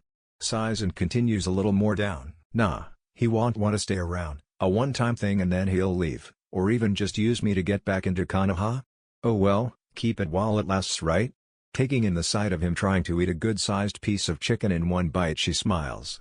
You won't be able to eat that in one bit, Naruto. Wanna bet? He asks as he raises an eyebrow and takes her challenge. Yay, what's the wager? Grinning, she leans forward, watching him think it over for a minute. How about if you win, I have to do one thing you ask, and if I win, you have to do one thing I ask. Grinning back at her, he waves the chicken back and forth slowly. Thinking it over for a minute, Kurenai finally decided to take it. Yay, you're on. Now what to make him do? Mentally taking a thinking pose, she ponders the idea. Good, then let's see. Watching her lean back with a smirk on her face, he inwardly grins, dislocating his jaw ever so slightly, and took the whole piece in his mouth, swallowing it whole. Now what to make her do? Wiping a little bit of the chicken seasoning from his lip with his thumb, he ponders. How is that even possible? Kurenai, for her part, was astounded. It was almost the size of his hand for Kami's sake. Damn, now I have to do what he wants. Sighing and sulking slightly, she continues to watch him. I could do that, but it wouldn't be too fair. Well, that's nice and simple. Smiling, he's decided what he wants her to do. Well, what do you want? Kurenai said playfully as she looked up the relaxed pose she took after sighing. Impatient are we? Let's finish eating first. Grabbing some more dango, he leaves the last few pieces of chicken for her, having his fill with that one piece. Ow. Don't know how snakes do that shit. Raising an eyebrow, Kurenai finishes off the chicken and Naruto hands her a full stick of dango, both relaxed into the couch, Kurenai leaning on his shoulder while nibbling her dango. Tsunami, while finishing up her dishes and setting the table, stopped for a second. I feel like a bet was just placed in my house, and someone won. Only 2 people are up. Ooh, Kurenai, gotta watch this. Setting the last plate down hastily, she peeked around the corner watching the 2 shinobi. Finishing their dango, Kurenai relaxes more into the couch, too full to want to sit uncomfortably. Close your eyes. Naruto smiled at her. Sighing, Kurenai did so. Wonder what he's going to do. Mentally rolling her eyes, she couldn't deny she was excited a bit. Taking this chance to look at her, he notices her slender legs and couldn't help but blush just barely at that. Just like the rest of her, gorgeous, fits perfectly. Leaning over her, Naruto rests a hand on the couch, on the other side of Kurenai. What's he doing anyway? I mean, if he's going to do something, he might as well do it. Naruto, after leaning down, bit his lip, thinking this over again, but being decided already, he went through with it. Slowly he inched towards her, before sighing. Fuck this. Naruto stopped hesitating and just kissed her, leaning his other hand down by her head. Snapping her eyes open, Kurenai sees Naruto, and feels Naruto. Wah. Not knowing what else to do, and frankly, enjoying herself, Kurenai wrapped her arms around him and deepened the kiss a little. Feeling her arms around his neck, Naruto slides one of his arms under her torso, lifting her slightly to him. Closing his eyes, he enjoys the kiss and relaxes. What was I thinking? Nothing to be hesitant about. Mentally grinning, he seems to melt into their kiss. Her lips are so soft. Kurenai, having similar thoughts, closes her eyes. This is what he wanted? It's not so bad. Letting herself enjoy the kiss, she notes. His lips are soft. I've kissed Asuma a few times, and this is way different, this feeling. Letting her mind shut off for a bit, she melts into the kiss. Seeing Naruto lean in, Tsunami got curious, wondering what exactly was going on. That is until he kisses Kurenai, which she could tell surprised the woman to no end. Blushing at watching the 2 Tsunamis stared as the 2 embraced each other, and both seemed to melt together in that kiss. Seeing as she intruded long enough, according to her blush, Tsunami decided to leave the 2 alone, and turn off the stove before going to wake her son and father for breakfast. Kurenai felt, simply, like she was in total bliss for a moment. Feeling Naruto pull away gently, she pulled him back for a few more seconds, before she needed to breathe, and promptly, though hesitantly, let go. Sliding back down to the couch, she noticed Naruto was still leaning over her, eyes glazed slightly. Well, I probably look the same. She noted. Whoa, Kurenai said, finally able to speak. Nodding with her, Naruto agreed and stayed above her for a few seconds until he heard movement upstairs. To which he grinned and kisses Kurenai on the cheek before taking his seat and watching her reaction. Kurenai couldn't stop smiling. She felt happy, and stress-free, and she wasn't even blushing from the contact just then.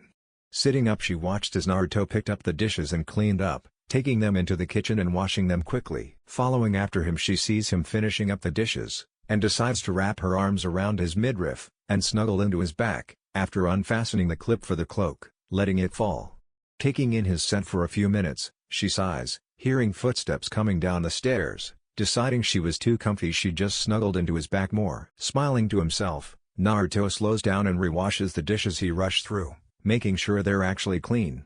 Liking the feel of Kurenai cuddled up to him and resting her head on his shoulder, he tries to take as long as possible to keep her there. Whoa, Hoa.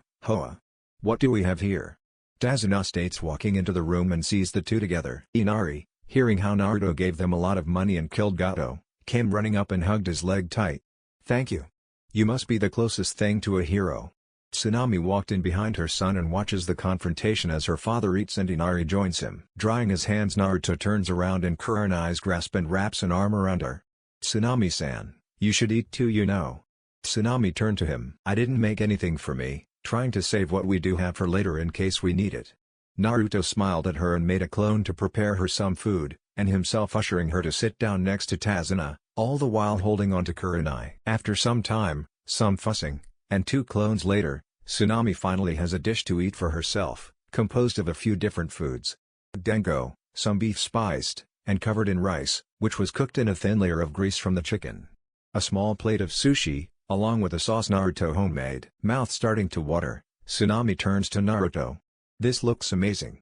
Kurenai couldn't help but mentally nod seeing the food sitting there, before turning back to Naruto and snuggling into him. Lifting a pair of chopsticks, she picks up a piece of beef to taste it, leaving the room silent as they all watched. Chewing a few times, her eyes turned to Starts and she took a few more pieces, glutton for the food he made, enviously of Kurenai. Saving the beef for later, she tries a piece of sushi, gaining close to the same reaction after dipping it in the sauce. Grinning while he watched, Naruto barely controlled his laughter at her expressions. Oh yay, I've lived alone for a while, I know how to cook. Finishing off the sushi, Tsunami returns to the beef and rice with gusto, finishing before even her father finished his food. Lastly, taking the dango between the sticks, she nibbles the edge, eyes turning into hearts this time and munching happily on the dango, eyes closed with a content sigh after swallowing the first piece. With a few pieces left, she enjoys them slowly and sighs contentedly when done. I take it you liked it, Tsunami? Exactly how would you rate the food he prepared? Kurenai asked curiously after seeing her expressions. Looking up from her food, Tsunami gives a mock glare at Kurenai, before continuing to munch on her dango. Well? Tsunami, how is it? Kurenai, now on edge, slightly pulled towards Tsunami off of Naruto's chest. Munching slowly, she grins as she finishes the last piece. Damn boy, you know how to cook. Everyone looks at her odd. What? That was the best breakfast I've had since. Hell, I don't even remember. Grinning to Kurenai as her mouth drops open, Tsunami nods, proving she wasn't lying. Naruto. Yes, Rose? Blushing at the name he called her, she notices Tsunami's grin get bigger. You're making dinner. Kurenai left no room for dispute and he just slowly nodded. The teams are waking up Kurenai. Naruto offhandedly commented and watched as her face relayed a few thoughts. From being worried, to uncaring, back to worry. Finally she sighed and opted for standing next to him, letting their shoulders touch. Smiling at this, Naruto turned to see Sasuke, along with Shino, Kiba and Kakashi were the first to awaken. Looking over at Tsunami, she seemed too content to move. As crowded as the kitchen was, he opted to taking the pots of food to the table himself. Seeing everyone get seated and eating, Tazuna spoke up. Naruto, is the bridge finished yet? Getting looks from everyone at the table, aimed at him, Naruto decided to check, dispelling a clone. Not yet, close though, it'll be done today though, so no worries. Suddenly he froze. Kurenai felt him go stock still next to her. While no one was really paying much attention to him anymore, Kurenai watched. Slowly a faint giggling could be heard, which got Kakashi and Kiba to look at him. Then it went on for him to slightly bend over holding himself, which now got the attention of Shino, Tazuna, Hinata, and Tsunami. Finally he just burst out laughing, which got everyone else to look like he was crazy and look down at their food to see if something was wrong with it. Naruto, what's wrong? Hinata asked simply, putting everyone's thoughts into words. Haha, nothing, ha ha ha. Sighing heavily, Naruto regained himself slightly, and began looking around. What? Can't have a hysterical fit without people staring at you? Well, if you saw it you would be laughing too. This got everyone to raise their eyebrow, even the Uchiha. Naruto, just tell us what happened please? We're all tired. Kakashi spoke, pulling out his orange book. Yay, come on Naruto, tell us, Kiba said enthusiastically, with Akamaru barking along. So what was it, Naruto? Shino asked stoically as normal. Grinning, Naruto shifted to get comfy. Sure, well you see. My clones were out working me? And I just dispelled one that was apparently holding some tools. When he dispelled the tools fell bouncing down and almost hitting another clone. Who in turn got pissed and started yelling, taking out and throwing a hammer at a clone that was behind the first one. The clone ducked only for another clone to take it, which had a bag of cement. Suffice to say the cement dropped onto the clone who moved just enough for the bag to fall off from him before he dispelled, down the ladder he was one, and onto another clone's foot. Naruto stopped for a minute seeing a few people giggling. The clone seemed to toss his pickaxe in the air, which another clone saw and was running to dodge it, but ran off the bridge, into the rapids dispelling. The axe fell onto another clone, splitting its head open and making him fall off his ladder onto some uncemented rods. A clone that was watching didn't realize he was walking and fell off the bridge, trying to grab onto the edge and grabbed another clone flinging him down below the other. Even Sasuke started laughing at this, along with Sakura and Kakashi who set down his porn. One clone seemed to be daydreaming and missed all of this as the clone that was flung down threw his shovel slamming into the clone's head, which dropped a kunai he was using. The kunai cut a rope that flew across the bridge, dropped a weight onto a clone, slid through some areas it was supporting causing a bunch of supports to fall, and finally dropped down a large sharp piece of metal. All the while 3 clones watched the rope and didn't move, until the fact they saw the metal coming down, which cut them in half. They looked at each other and started to slide apart dispelling from the cut. Now everyone was laughing, albeit not as hard as Naruto. Well Kiba was. Naruto. Hee you need to keep your clones under control don't you think? Kurenai giggled out. Yay maybe. So old man when do we go and finish that bridge? Turning to Tazuna he let the laughter fade and waited for his answer. Ha, well kid, I think we should start soon enough, the sooner the better right? Nodding Naruto stretched hearing his neck and arms crack, along with his back. Ready whenever, I'm going to warm up, anyone wanna join me? Asking he watched as Shino stood up along with Hinata, Sharan, and Kurenai straightened up. Grinning Naruto took stride ahead of them. Well then, let's go. Naruto started walking out with Kurenai behind him and the other 3 coming out talking with one another. Let's go down by the lake, I can get some training in and you all can train a bit. Getting nods from everyone present Naruto sets off at a normal pace just jogging through the backyard to the lake. Keeping up with him Kurenai thinks on what he might be training on, while thinking up a few exercises for the Genin. Sharan talked quietly to Hinata and Shino seemed to just watch over everyone. Naruto could feel Shino watching him, squashing the need to look back and see what he wants. Naruto leaps over to the edge of land. Well then Kurenai, take the Genin if you're going to train them. Seeing her nod she calls them all over to her walking a bit deeper in the forest. I'll be right there Kurenai-sensei. Shino commented to his team leader who nodded and walked off. You want something I'm assuming Shino-san? Smiling politely Naruto takes a seat by the lake and motions for him to join. Yes I would like to talk to you, about last night. Shino notices him stiffen slightly but watches as Naruto just grins. Yes I saw, not too much to intrude, but Naruto-san. If you're going to try and win her heart then you need to take care of her. She's my sensei, and we're all like family on our team, Shino said seriously, watching Naruto, who took on a serious expression. Shino, please don't imply that I would hurt Kurenai, she's a good person, and if by chance I get with her then I'm not one to mess things up. I'll take care of her, you can count on that. Watching Shino nod, he lets out a small smile. I haven't had anyone close to me like Kurenai is, not even relatively close, and I'm going to treasure it if by chance we have a relationship. If we don't then it's fine. There's no loss and there's nothing to fuss over. Naruto swore he could see a smile on Shino's face. That's good Naruto, I just wanted to make sure. Now what are you training with anyway? Grinning at him Naruto stands up. You know how to water walk yet Shino? Seeing the boy shake his head Naruto smiles and lectures him about it.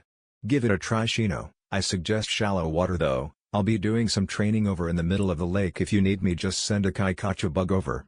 Shino smiled seeing he didn't mind the bugs, and nodded to him while walking off to a shallower part of the lake. Naruto, after watching Shino a bit and chuckling at his misfortune, made a few hundred clones. You 200, start the new chakra exercise, the other 100 start up on mastering more jutsu, you 100. Go find some animals that I haven't met yet. You 400, well then, that's all that's left? Sighing softly Naruto smiles. Come at me with all you got. Jumping onto the water Naruto gets into a stance that most wouldn't know. 10 clones came at a time. One cleaving a right hook over his head, and another sweep kicking his leg out.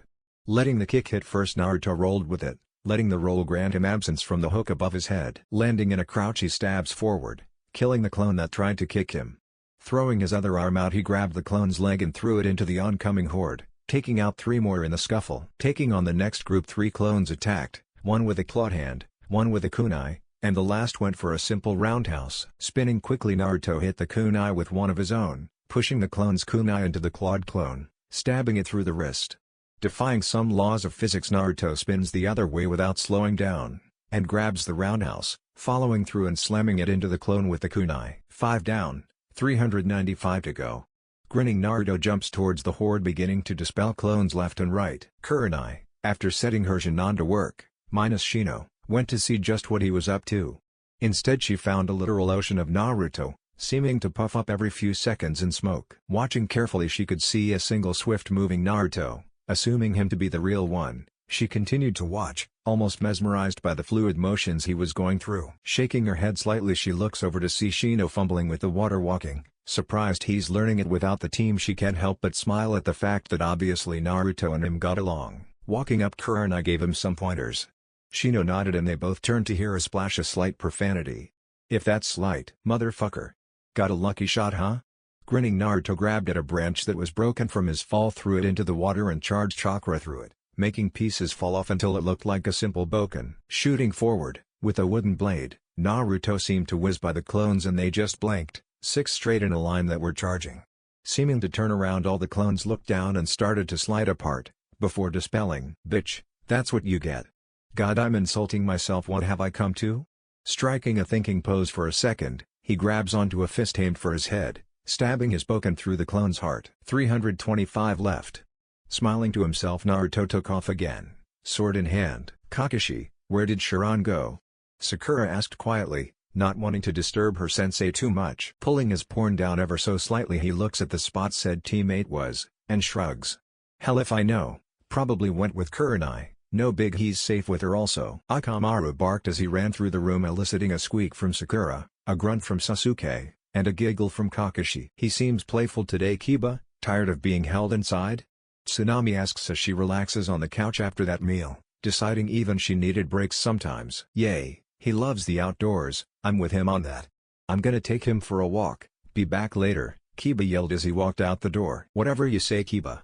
Tsunami nonchalantly commented as her eyes closed and she sighed deeply. Oh come on Tsunami, the food could not have been that good. Earning a glare to her father, Tsunami smiled and grabbed a small piece she saved. Try me, was all she said and handed him the piece of dingo.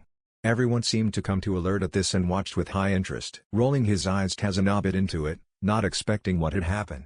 For minutes nothing happened. Suddenly Tazuna yelled, not loud but enough to make the Genin jump and Kakashi to look up from his book more than he was already. Dear Lord!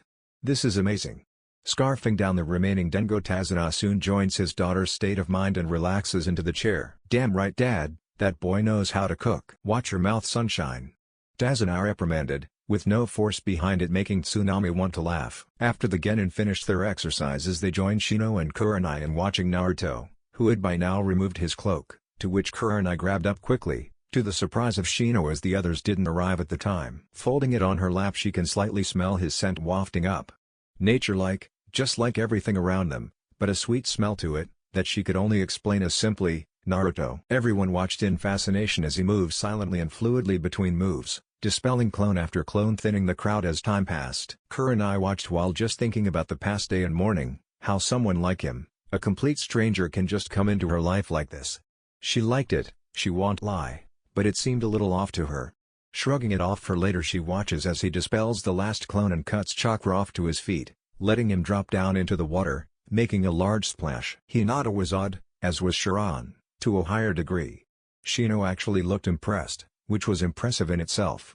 Kurenai seemed to just smile, and enjoy the show he put on, slightly amazed at his skill level. Standing them all up, Kurenai leads them closer to the river bank. No one saw him come up and just sat, waiting. After a few minutes, Kurenai decides she's worried enough and walks out onto the water herself to look for him. Mistake 1. Once she got to the center of the lake, Naruto jumped up, tackling her into the water and letting their bodies fall together deep onto the surface. Grinning as she opened her eyes, Naruto took this moment to add wind chakra around them, letting the water be pushed away and a bubble of air forced down around them. Naruto, that wasn't funny. Kurenai turned to see Naruto giggling and glared at him. Stopping the giggles, Naruto went up and embraced her, noticing she's soaking wet, but grabs her anyway. Sighing, letting him grab onto her, Kurenai giggles slightly and leans into him, Mistake 2. Naruto let the water around them fall as he kissed her gently on the lips as the water pushed them up. Kurenai for her part latched onto him to stop from being pushed away and relaxed in his kiss. Last mistake. Naruto let them float up as the water broke and let air rush to them, telling them they hit the surface. Kurenai shivered and pulled him in closer as he broke the kiss. Taking in the scene before him, Shino couldn't be more surprised. Looking over, he takes notice that Hinata and Shiran also noticed. Glancing back, he could see Kiba, across the lake, walking Akamaru and taking note of the scene also. Looking back at the lake he sees Naruto, holding onto his sensei, while she clings to him, both soaking wet. They just ended the kiss and he could see his sensei close her eyes in content. Naruto smiles slightly while closing his eyes.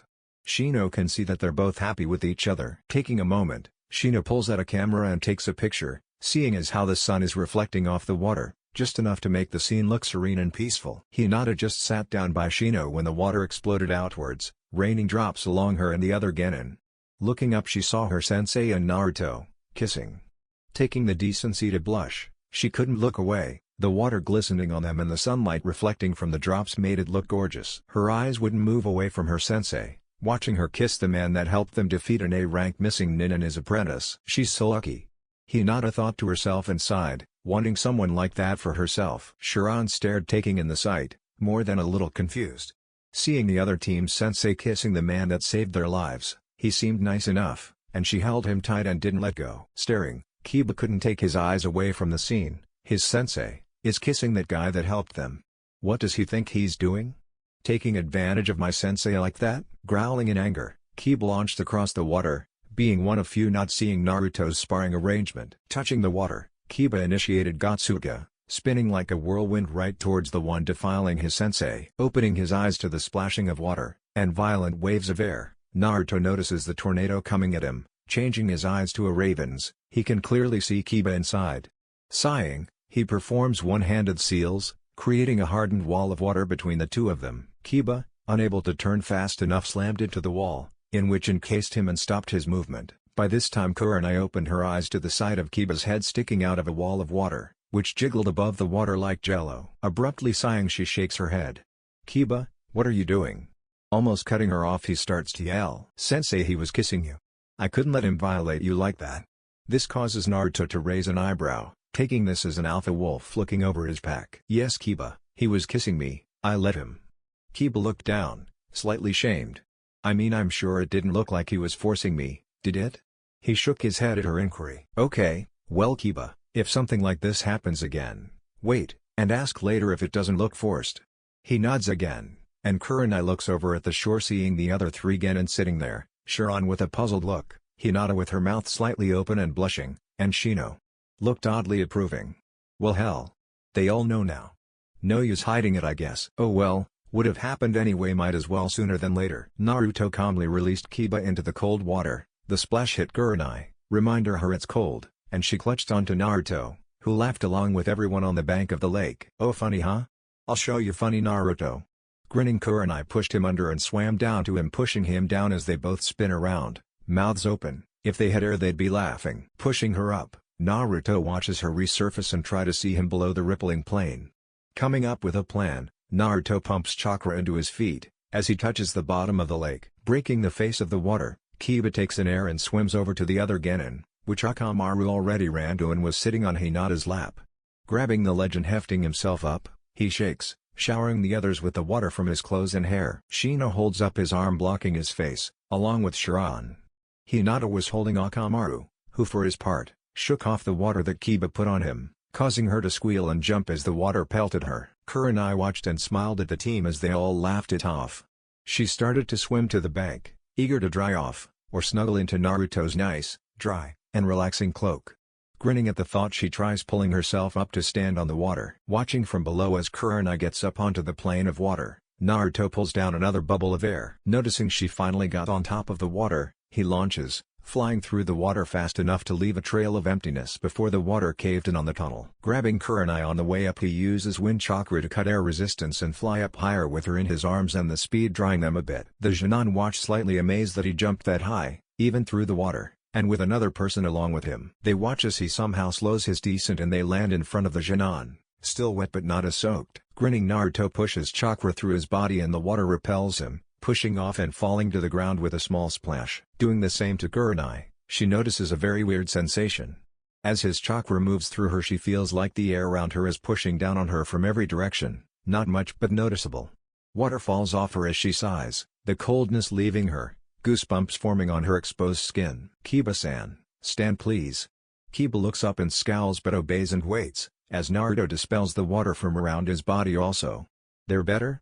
Naruto smiled at him and Kiba couldn't help but lose his scowl and nod. Kurenai, who was still cold, claimed the cloak as her own and wrapped it around her, oblivious to the chuckling of Shino. Looking up and noticing the time, Naruto decides to head up to the house and get the bridge builder to check out the bridge. "Alright everyone, let's head back to the house and see how the bridge is going. We might be able to leave tomorrow morning."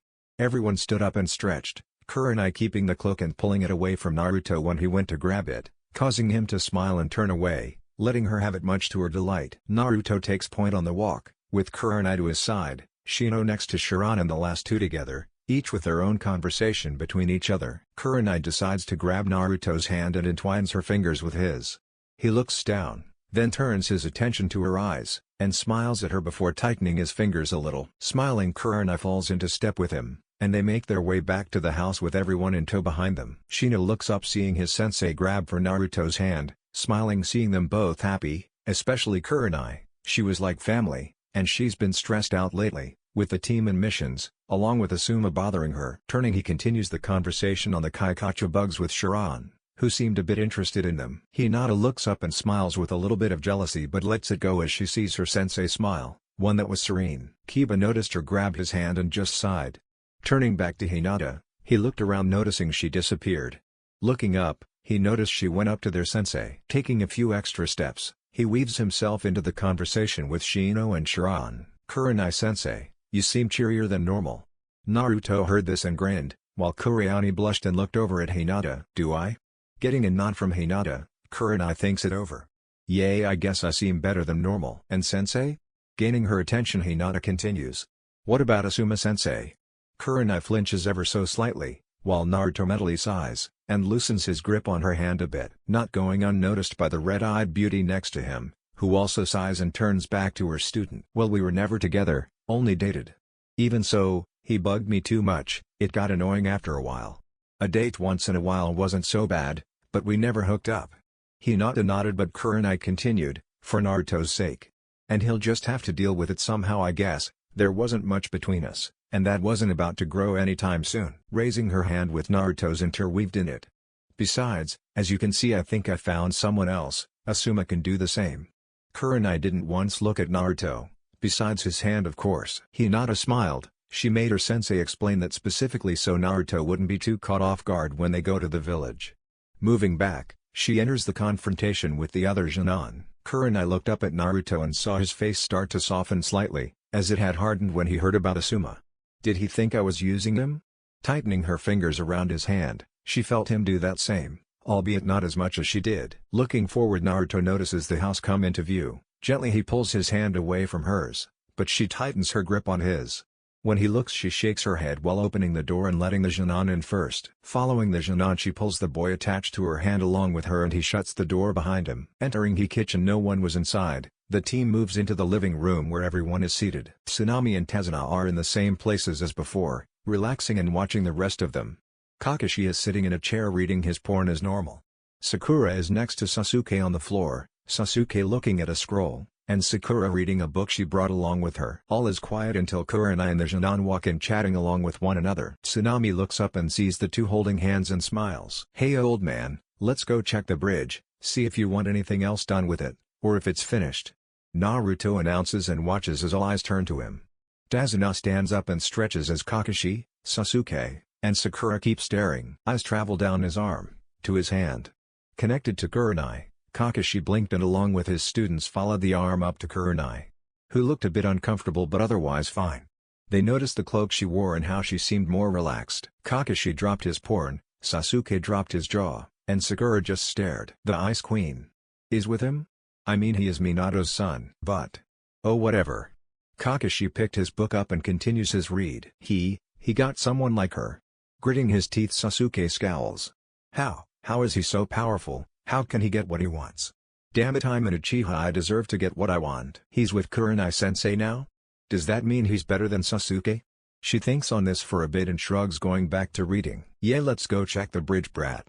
Tazuna smiles and follows Naruto out of the house, along with Kurenai and Kakashi, who told the Genin to stay behind as they'd be back in a few. On the way, Kakashi read his porn and Tazuna was talking with Naruto about visiting once in a while if he could. Kurenai was watching ahead as the clones seemed to be finishing up. Hinata lays down on the chair Tazuna had and notices it was still warm, grabs a blanket and snuggles up. Kiba and Akamaru take to the floor on a blanket and the puppy curls up next to the boy. Shino sits down by Tsunami's feet and converses with his bugs and low buzzing noises. Shiran takes a seat by his teammates and pulls out a scroll he got when he was younger, reading up on his bloodline and sighing at how he doesn't have it yet. Sasuke drops his scroll and looks up. What happened out there when you guys were out? Shino was the first to respond. Not that it matters, we trained a bit, and had a nice walk, along with a relaxing rest. Sasuke looks over at him and scowls. Yay? Well, you must have seen him train. What did he do? Shiran takes his chance to speak up. From what we could see, created a few hundred clones and had an all-out brawl, them versus him. On top of water no less, he then took a dip in the lake.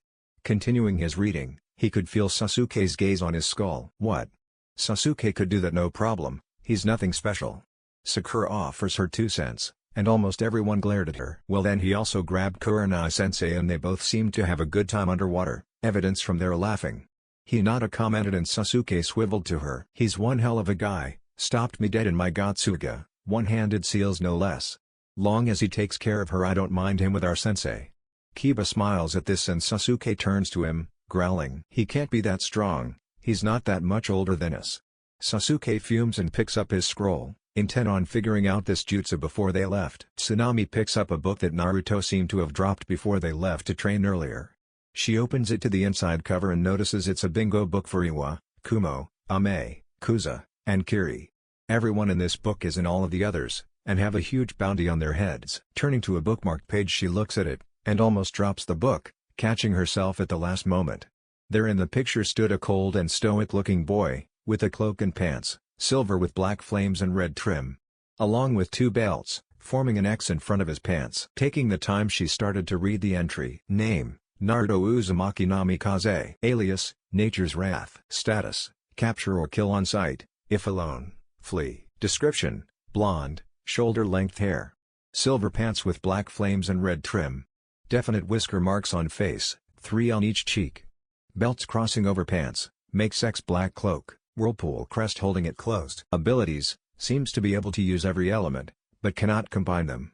Can turn into animals that he has met and studied, or killed. Ninjutsu, high jonin in all categories. Taijutsu, low jonin. Genjutsu, mid chunin. Kenjutsu, high chunin. Fuinjutsu, mid jonin. Bounty, 20 million ryo. Reason, destroyed 3 villages within Kumo.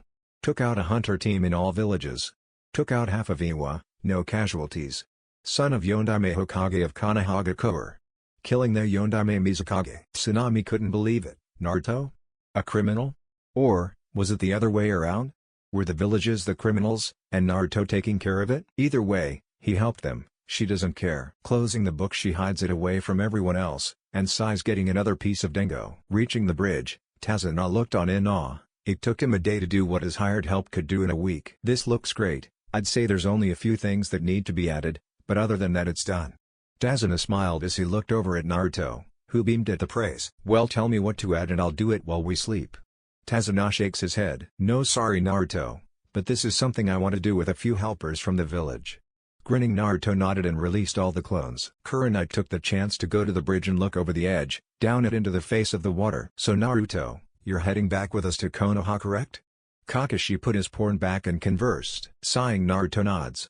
I suppose it's about time I head back there. If things don't end well I can just leave again.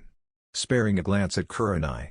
Or I'll stay, for one reason or another. Kakashi, noticing his glance, keeps quiet.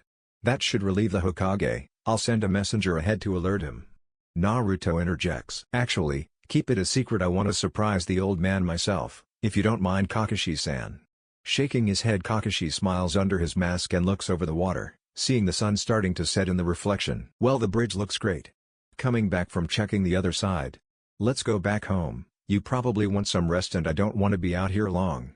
Tazuna started walking back to the house, and everyone followed in tow. Pulling the door open, everyone dropped off their shoes and went to the living room, which seemed a little crowded, until Tsunami brought in a few more chairs. Kakashi, Kurenai and Naruto taking the chairs, with Sharan taking the last one, leaving Kiba, Sasuke and Sakura on the floor. None caring about losing the chairs. Kakashi set his head on his hand and looked over everyone. "How about introductions, for the new addition to our group? It will pass some time, maybe we can chat about thing." Slowly he stopped noticing everyone staring blankly at him, excluding Naruto, who pulled out a scroll and started writing in it, taking a thinking pose every few minutes. "Well, we could do something more fun, telling stories for example? Like scary stories? Or?" Kakashi shut up again, noticing everyone's eyes now looked dull. Naruto seemed to jump slightly and scribble furiously, gaining a few people's attention. Looking up he sees a few people looking at him. "What? Did I disturb your storytelling?" Grinning he watched as a few scowled and Sakura went far enough to throw her book at him. Mistake. Reflex seemed to be quicker than a book hurled across the room, which was now pinned to the ceiling by a few senbon, 2 shuriken, and a kunai. With the shuriken holding the book into the wall, and the kunai stabbing into it, and a senbon going through the loophole on that, the rest just made the book a pincushion. "Whoops. Keep your things to yourself, Pinky."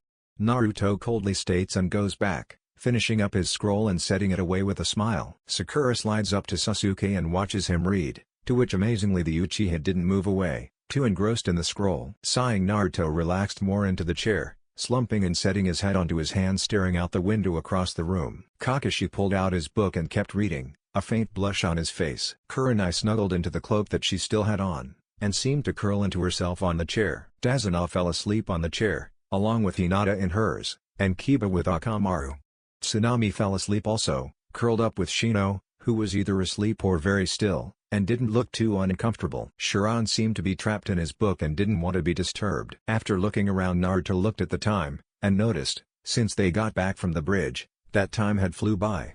It was almost 10 at night now, and they got back before 7. Time flies when you're staring at people. Naruto stood up and popped his neck, back and shoulders, eliciting a sigh from his lips and getting the attention of Kurenai. "I think I'm going to bed, for anyone who's awake enough to listen." Turning and walking up the stairs quietly, he takes to an empty room, setting up a bed, setting down a pillow and yawning before laying down on the blankets he set. Contrary to what he would normally do, he grabbed a blanket and pulled it over himself, just liking the feel of a cloth around him as he slept. Creating a clone to turn the light off, he tried to get comfortable. Unfortunately, he couldn't drift to sleep for a while and decided to lay awake staring at the ceiling. Thinking on the last few days, he smiles. He found Kurenai, albeit not really together. He has feeling for her, and hopes she does him. With that thought on his mind, he slowly starts to drift to sleep. "Naruto?" Kurenai opened her eyes and watched him go upstairs, seeming to mumble something her sleep-clogged head couldn't quite get. Yawning, she sits up and rubs her eyes. Unwrapping the cloak and standing up, she notices the cold. Shivering, she stretches and wraps the cloak back around herself. Slowly but quietly she makes her way upstairs and looks in a few rooms, finding them empty. After getting halfway down, she wonders if he even came upstairs at all. Finally reaching the last few doors, she sees one open a crack, and takes the chance of looking in there before giving up. Looking around on the bed, she didn't see him. Sighing, she started to turn around, and spotted a blob on the ground. Taking a closer look, she saw Naruto, and smiled, squatting down and nudging him slightly. "Someone just had to wake me up? I was damn near asleep and someone comes up here." Looking at who woke him groggily, he sees Kurenai and lets out a small sigh, being as it's her and not someone else. Smiling, he sits up. "Did you want something, Kurenai?" She seemed to shift a bit and nod before yawning. "Tired?" Grinning at her nod, again. "And you wanted to sleep with me here?" Another nod. Naruto scoots over, allowing her room, but she stands up before she got in.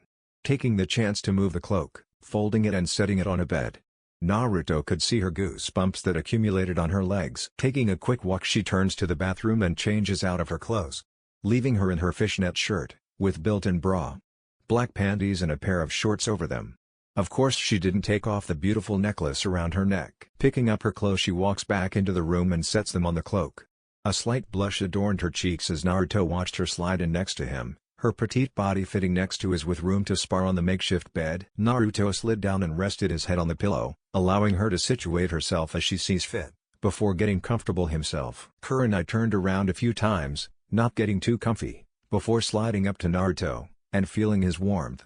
Grabbing him around the waist, she pulls herself onto him, letting his warmth fill her also. Looking up, Naruto blushes slightly, seeing her chest slightly push up from her shirt, being as it's pushed against him. Turning his attention to her face, she raises an eyebrow at him and giggles when he blushes a bit harder. Laying her head on his chest, she rests an arm across his stomach, letting it rest on his hip, parallel to his waistband. Her other hand wrapped around under his neck. His arms instinctively went around her, one on her upper back, and the other on her lower back, in the small arch she created by laying on him. Her shirt, he noticed, rose up slightly when she laid on him, so his hand was touching her lower bare back. Smiling, Kurenai found a way to look up at him, moving her hand a bit and stroking his whisker marks gently with her thumb and forefinger. Slowly, with increasing volume, he began to purr, and ever so slightly rub against her hand. Giggling, Kurenai watched for a few minutes, before yawning and resting her hand back on his waist.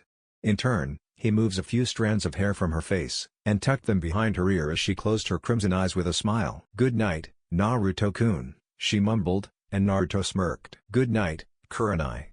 She barely noticed how he didn't use a suffix, and was slightly disappointed, for the few seconds it took for her to fall asleep anyway. Naruto smiled and watched her sleep for a little bit before taking to sleep himself and letting it claim him. The only things to be seen were houses, all blue, with a symbol on every house. A fan, half red and half white. Walking through the complex was a small boy, no older than 5, blonde-haired, tattered clothing. "Leave now," a hushed voice said, and the boy quickly spun around, but seeing nothing, the boy just kept walking down the streets. "Now, you must leave, before anyone sees you. Go." The boy spun faster this time, on alert, but nothing was there, just darkness. "I can't find a place to keep safe. I need to run. Run or die, and I will not die, not to these people, not the ones in this village, my supposed home." The boy ran deeper into the complex, seeing red dots throughout the area as he runs. The dots seemed to glow as he passed them. They followed him. Launching into a fallen-over barn, or shack, the boy huddled into a corner and sat, pulling a dirty cloth over him, and watched for a minute before his eyelids shut themselves and he was out. "I told you it would be too easy, Fugaku." So you had. Good work, Shubi. Get off to your mission now, leave the rest to me." The smaller one left and tore out of the complex to carry out his mission. Meanwhile, the older one, Fugaku, took to bending over the boy. "Soon, boy, soon." Grabbing the boy, he dragged him into a basement of the closest house. Later in the night, few that listened close could hear screams of pure fear and pain. Mostly it was confined in the walls of the complex, but one red-eyed shinobi that wasn't part of the clan could hear, as she was walking home from dropping her friend off. Wanting to see what it was, but not willing to go into the complex, the woman took to the street that was a faster route to her house. Kurenai woke up with a start, not knowing what she just saw. She was sweating, and breathing hard. Taking a minute, she walks to the bathroom and washes her face, letting the cool water drain away the nightmare. Back in the room just feet away, Naruto was tossing and turning in his sleep, mouth slightly agape, breathing heavy as pain contorted his face. No, what did I do?" Struggling, the blonde boy couldn't get out of the straps holding him down. No matter how hard he tried, the man above him just watched from the window as others were huddled around him. He couldn't see much beside heads around him. He could feel all right, the blades that pierced his chest, his stomach, one in each leg. The wires that cut at his wrists and ankles as he struggled even more ferociously, animal instincts kicking in. The liquid that seemed to slowly drip over and over on the middle of his stomach, the other liquids, that seemed to flow through tubes into his body. He could feel them, as fire in his blood, coursing through his veins. Just finish it. If we can change that ability he holds, maybe we can harness it. As of now, there's little he can do with it. Hopefully we can change that, in many different ways. A commanding voice said sternly from above them. Nodding, two of the figures in the room took out scalpels and started to pour liquids into certain parts of the boy's body. One figure jabbed a rod in the boy's neck, eliciting a scream, and injecting him with a purple-colored fluid. Turning away from the scene, Fugaku looked at a woman in the shadows. "I must thank you for leading the boy here. If there's a way to repay you, I'd gladly help." "There's no need. That demon is the blame for my family dying. He deserves it." The woman's eyes glow violet for a second before she disappears. "Well, I really must thank you sometime, Kushina." Turning back to the only sounds in the house, he watches as they keep cutting and ejecting the boy. The boy looked up, only seeing one thing, the deep red eyes that seemed to pierce his very soul, 3 black tomoes spinning in each eye. Naruto shoots up from the spot he was laying, sweating profusely, more than his workouts gave him. Leaning his elbow on his knee, he rests his face in his hand. "Why now? Why this?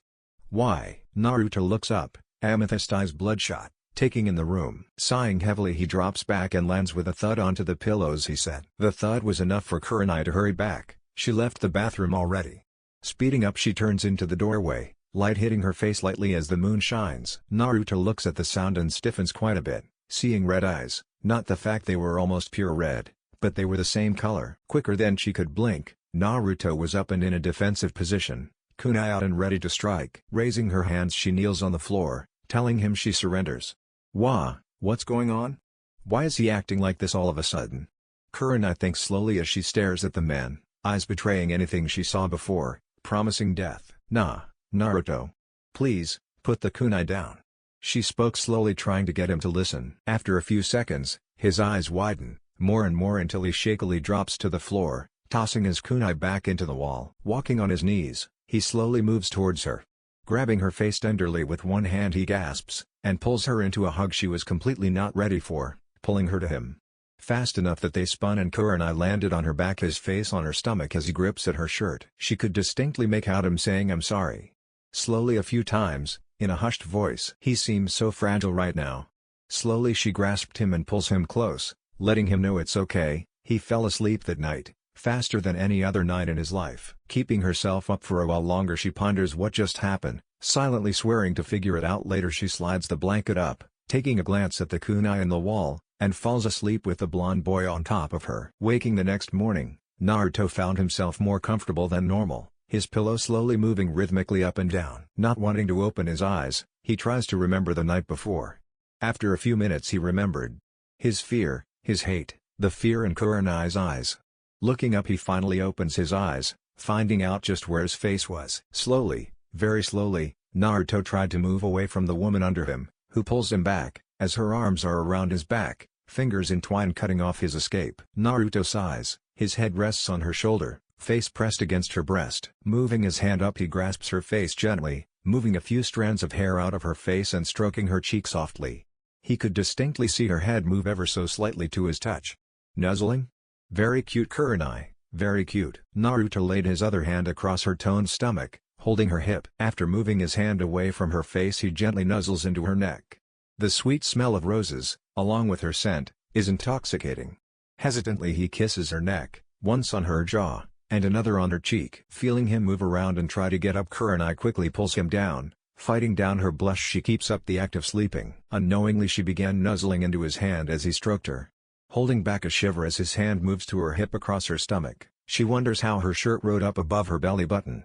Shaking it off, she feels him pull his hand back and fights back another shiver as he nuzzles her neck, his breath streaming across her skin. Goosebumps slither across her arms and neck as he kisses it, moving up to her jaw. After kissing her cheek, he seems to disappear for a minute before she feels his breath on her ear. "Good morning, Kurenai-chan, enjoying yourself?"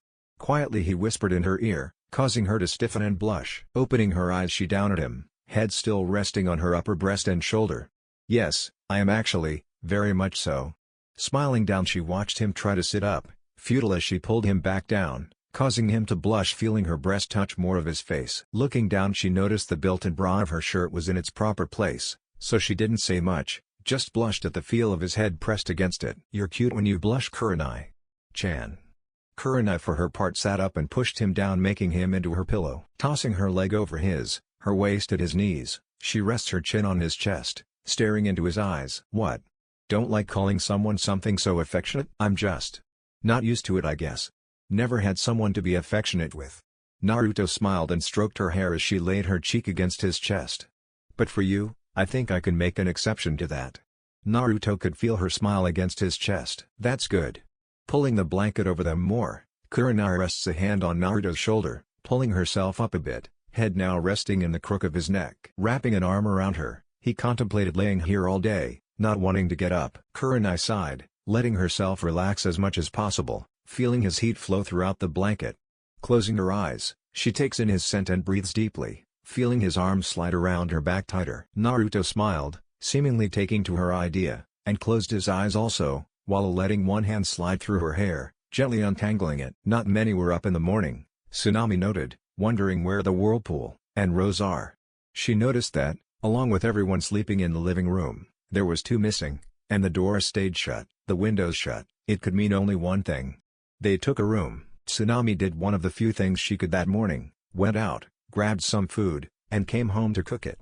Deciding to try and pay him back for the meal, Tsunami made another breakfast, slightly different than the one she made the other morning. Holding it all on a tray, she took to the stairs, trying to find the room they were in. A sigh could be heard, followed by Kurenai-chan.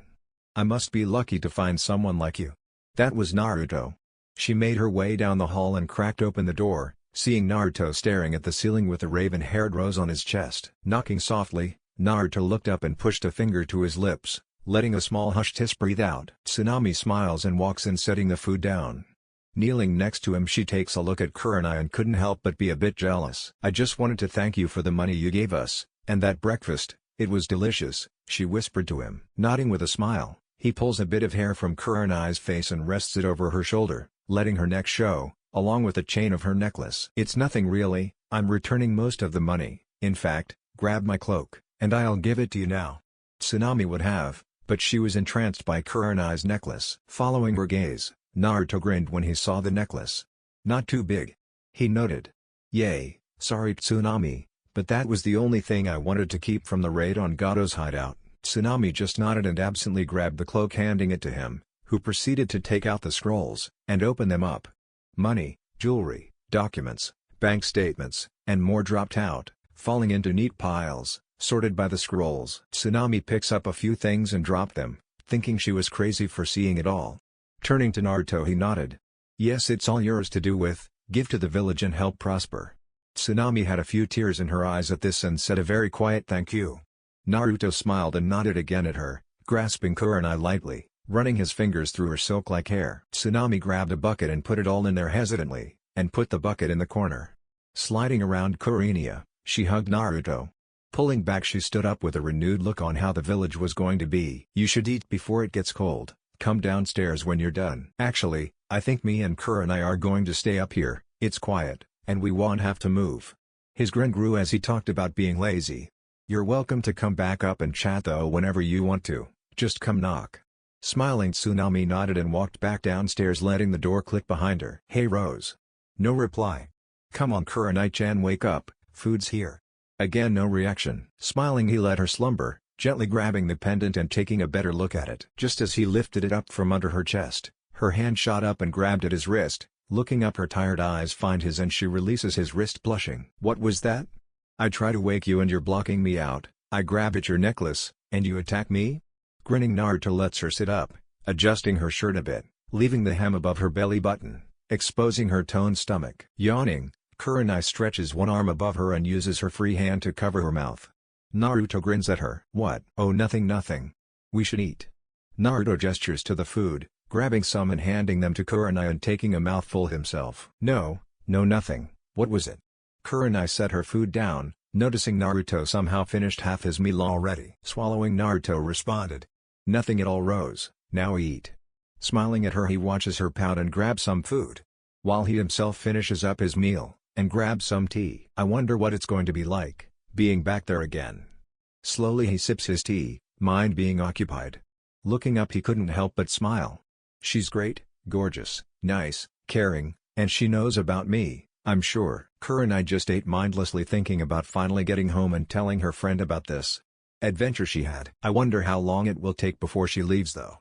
Naruto sighs softly and sips his tea again. Kurenai finishes up her meal and grabs her tea, also taking sips of it. Setting down her tea, she grabs his and sets it next to hers. Pulling his arms apart, she slides in between his legs, back to chest, and pulls his arms around her petite form. Smiling, he pulls her tighter and goes to grab his tea. Kurenai-chan, which one is yours? I'm not sure actually. Kurenai stared at the cups, identical designs, and close to the same amount of tea left in each. Shrugging, Kurenai grabs one, which happened to be Naruto's. Oh well, I'll take this one. Taking a sip, she could taste a slight sweet but spicy taste on the glass. Naruto shrugs and grabs the cup, tasting sweetness on the rim. I think you took mine, Kurenai-chan. Yay, oh well. Kurenai sticks her tongue out for a second and takes another sip, taking in his taste. Naruto chuckles and takes another sip, looking out the window, and seeing the sun rays. Staring blankly along with him, they both watch as the sky sifts through colors, finally revealing the sun peeking out over the trees. Setting down his empty cup, Naruto wraps his other arm around her midriff, holding her hips, and her back against him. "Anyone seen Kurenai and Naruto yet this morning?" Kiba asked the table, which held everyone but Tsunami, who was laying down in the living room reading a book. Everyone shook their head, and Shino decided to go look for them, excusing himself and walking up the stairs first. Taking a look in a few rooms, he couldn't find them, then strode to the back, started there and going to the stairs. The first and second doors were empty. The third door he opened contained the two he was searching for. Naruto's face was slightly in her hair, cheek on her head, staring out the window across the room. Kurenai, holding her cup of tea, looked over at Shino and smiled, motioning for him to join them. Nodding and sitting next to the two, Shino looked out the window, taking in the gorgeous scene that they were watching. "Everyone was wondering where you were. We'll be leaving in an hour, if you were wondering." Kurenai nodded, and Naruto, he noticed, looked a bit dazed. "Yay, that's fine Shino, thank you. Would you like to stay up here for a while?" Naruto politely commented. "That would be nice, thank you." Shino let a few Kaikacha bugs out to stretch their wings. "Destruction bugs? Very useful. I've seen another clan like yours, Shino, but not with them." Gaining the other two occupants' attention, Naruto looked at the two sets of eyes. "What? There's other clans with insects in them? Of course, you didn't think you were the only clan?" "No, I've seen bees, and spiders also." Shino nodded and watched his bugs take about the window before coming back and sliding into their shelter. "I'm surprised you're not freaked out by this, Naruto. Everyone else usually is." "Well, it just doesn't bother me. You're just like Kiba and his dog, companions, and their life tools, living tools that can think on their own and follow you. They would be a great asset if anyone were to take the time and think about it thoroughly." Kurenai smiled when she saw Shino's face light up a bit at Naruto's compliment. Just saying something so simple, and he made Shino perk up. "That's incredible." "Though Shino, I did find a flaw in your clan. You rely on your bugs too much, just like every clan on their bloodline. The Uchiha and Hyuga with their eyes are great examples. The Inuzuka are good, but without their companions not many jutsu can be used. The Akemiki, they eat a lot, making them too slow, even if they use that to their advantage. The Nara, in direct sun with no shadow, are useless, and they have no taijutsu for them.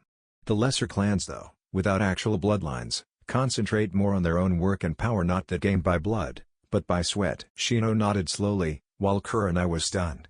He was right, they all did have flaws, and so easily identified too. Grabbing the trays, Shino got up.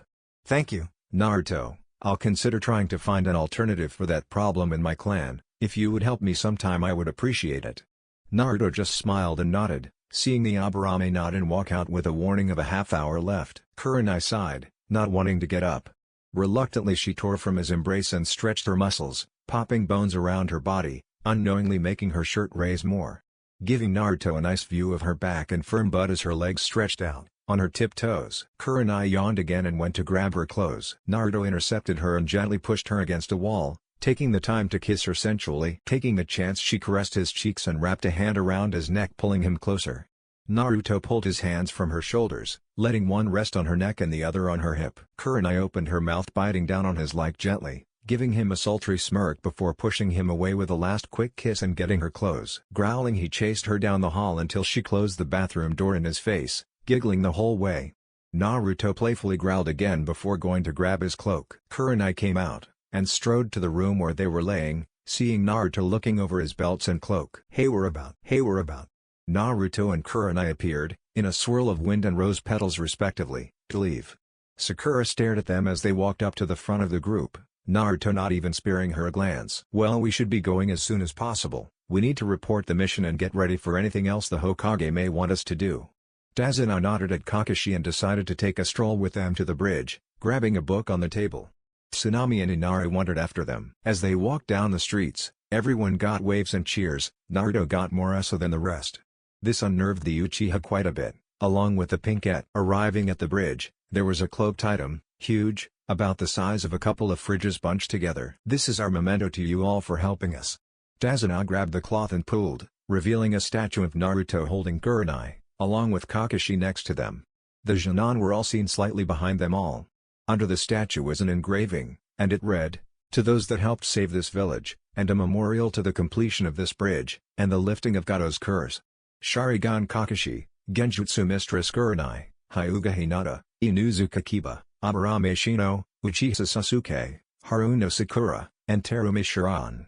Lastly, thanks to nature's wrath, Naruto Namikaze, for freeing us from Gato, and restoring this village to its prosperous past. Everyone gawked at the statue. How they made this in just one night they'll never know. Even so, they were all more curious about Naruto's alias, nature's wrath. Turning to Naruto, Kurenai and Kakashi stared at him, silently questioning him. Tsunami came up and gave Naruto his bingo book back. "You dropped this a while ago, that's how we got your alias." Tsunami wanted it to be added. Naruto nodded and handed the book to Kurenai and Kakashi, opening the book to the bookmark. "I'll explain more later, in the village, if you wish."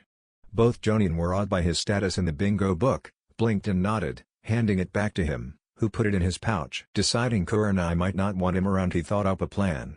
"I'll go search ahead for anything suspicious. I'll meet you all before the forest of Kana."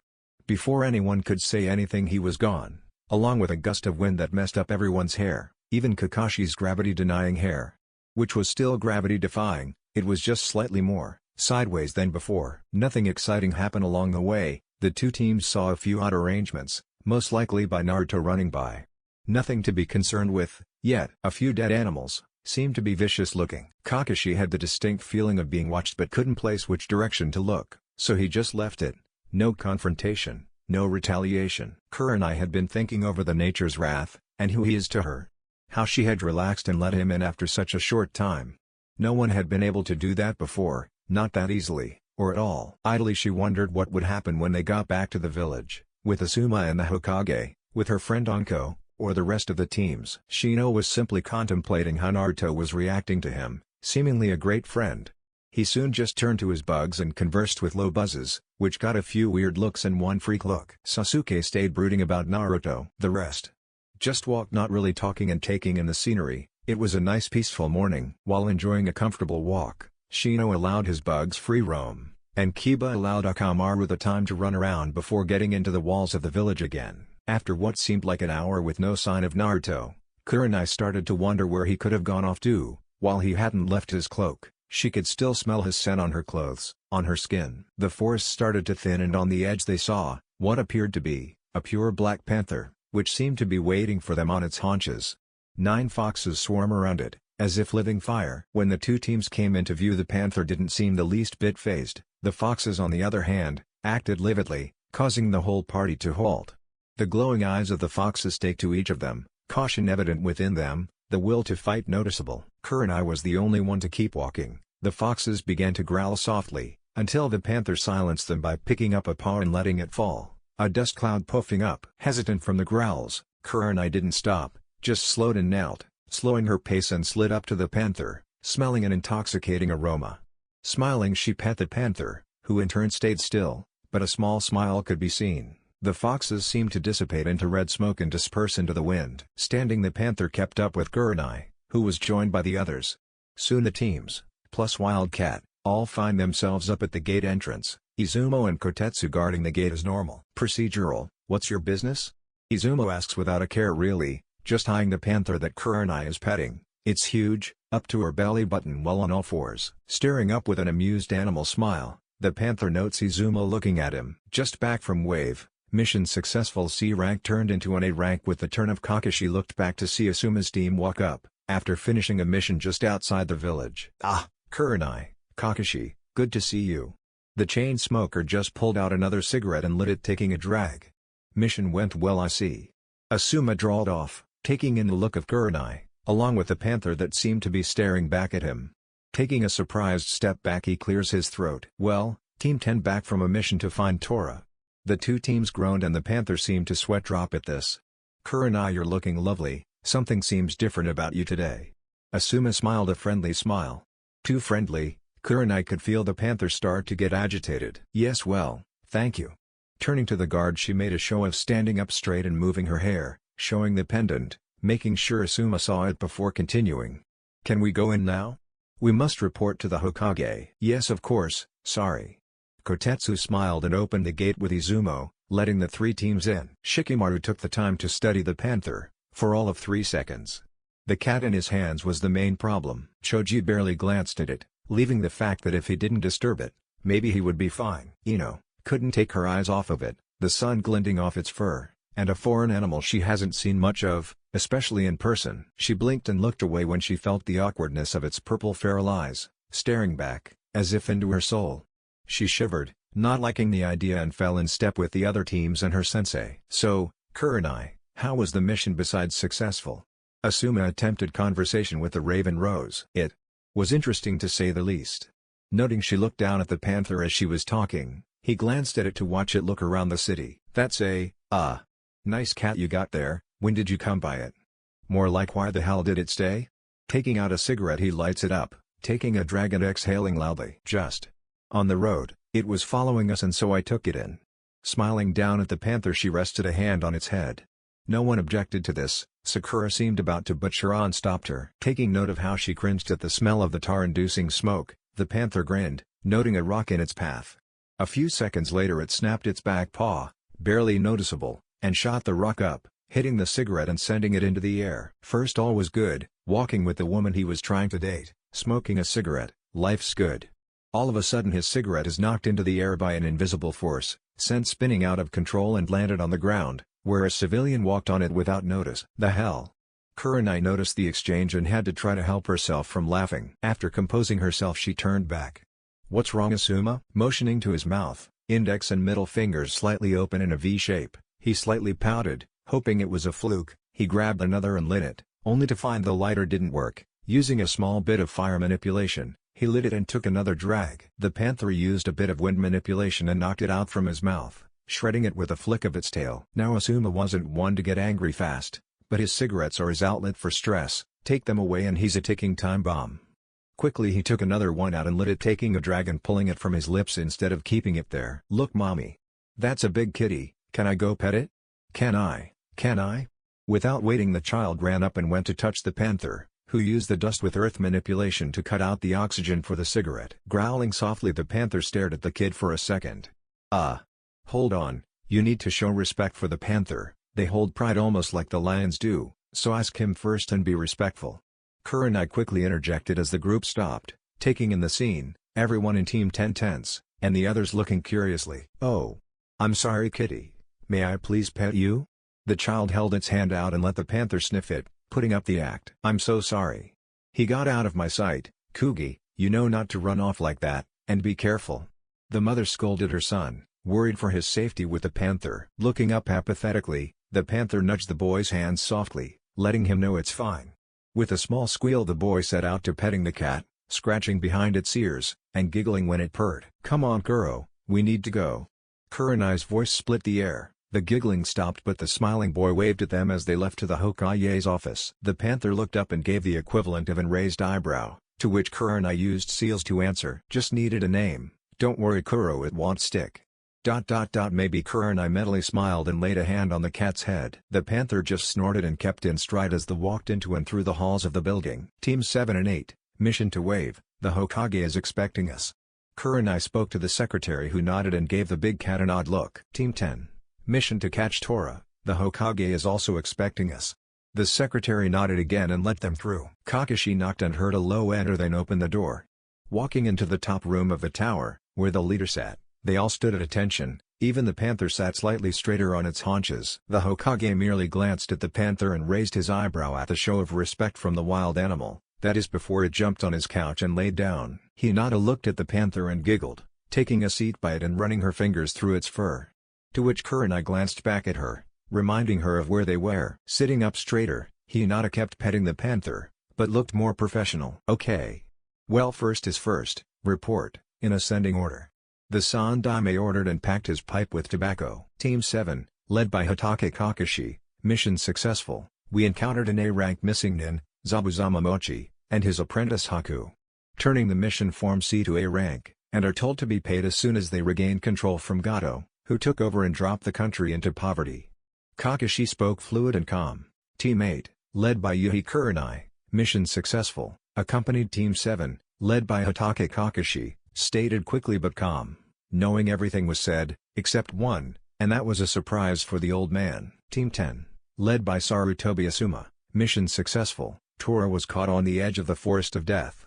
Grabbing the cat he hands it to the daimyo's wife, who was waiting the whole time, and crushed it into her chest. Legs could be seen flailing around, along with a tail, pinned straight. That's what you get, kitty. The panther thought idly, watching the poor cat suffocate. Very good, you're all dismissed, Team 7 and 8, you may have a few days off after your first C-rank mission. Team 10, I will see you sometime tomorrow, I'm assuming? Getting a nod from his son, the Tsunami took a good long drag from his pipe as Team 10 left, along with Kiba, Sasuke, Sakura, Shino, and Shiran. After the door clicked, the Tsunami addressed the rest in the room. I'm assuming you're all here for a reason, right? What is it? Asking professionally, he took a few more drags. What happened to the old man that used to run this village?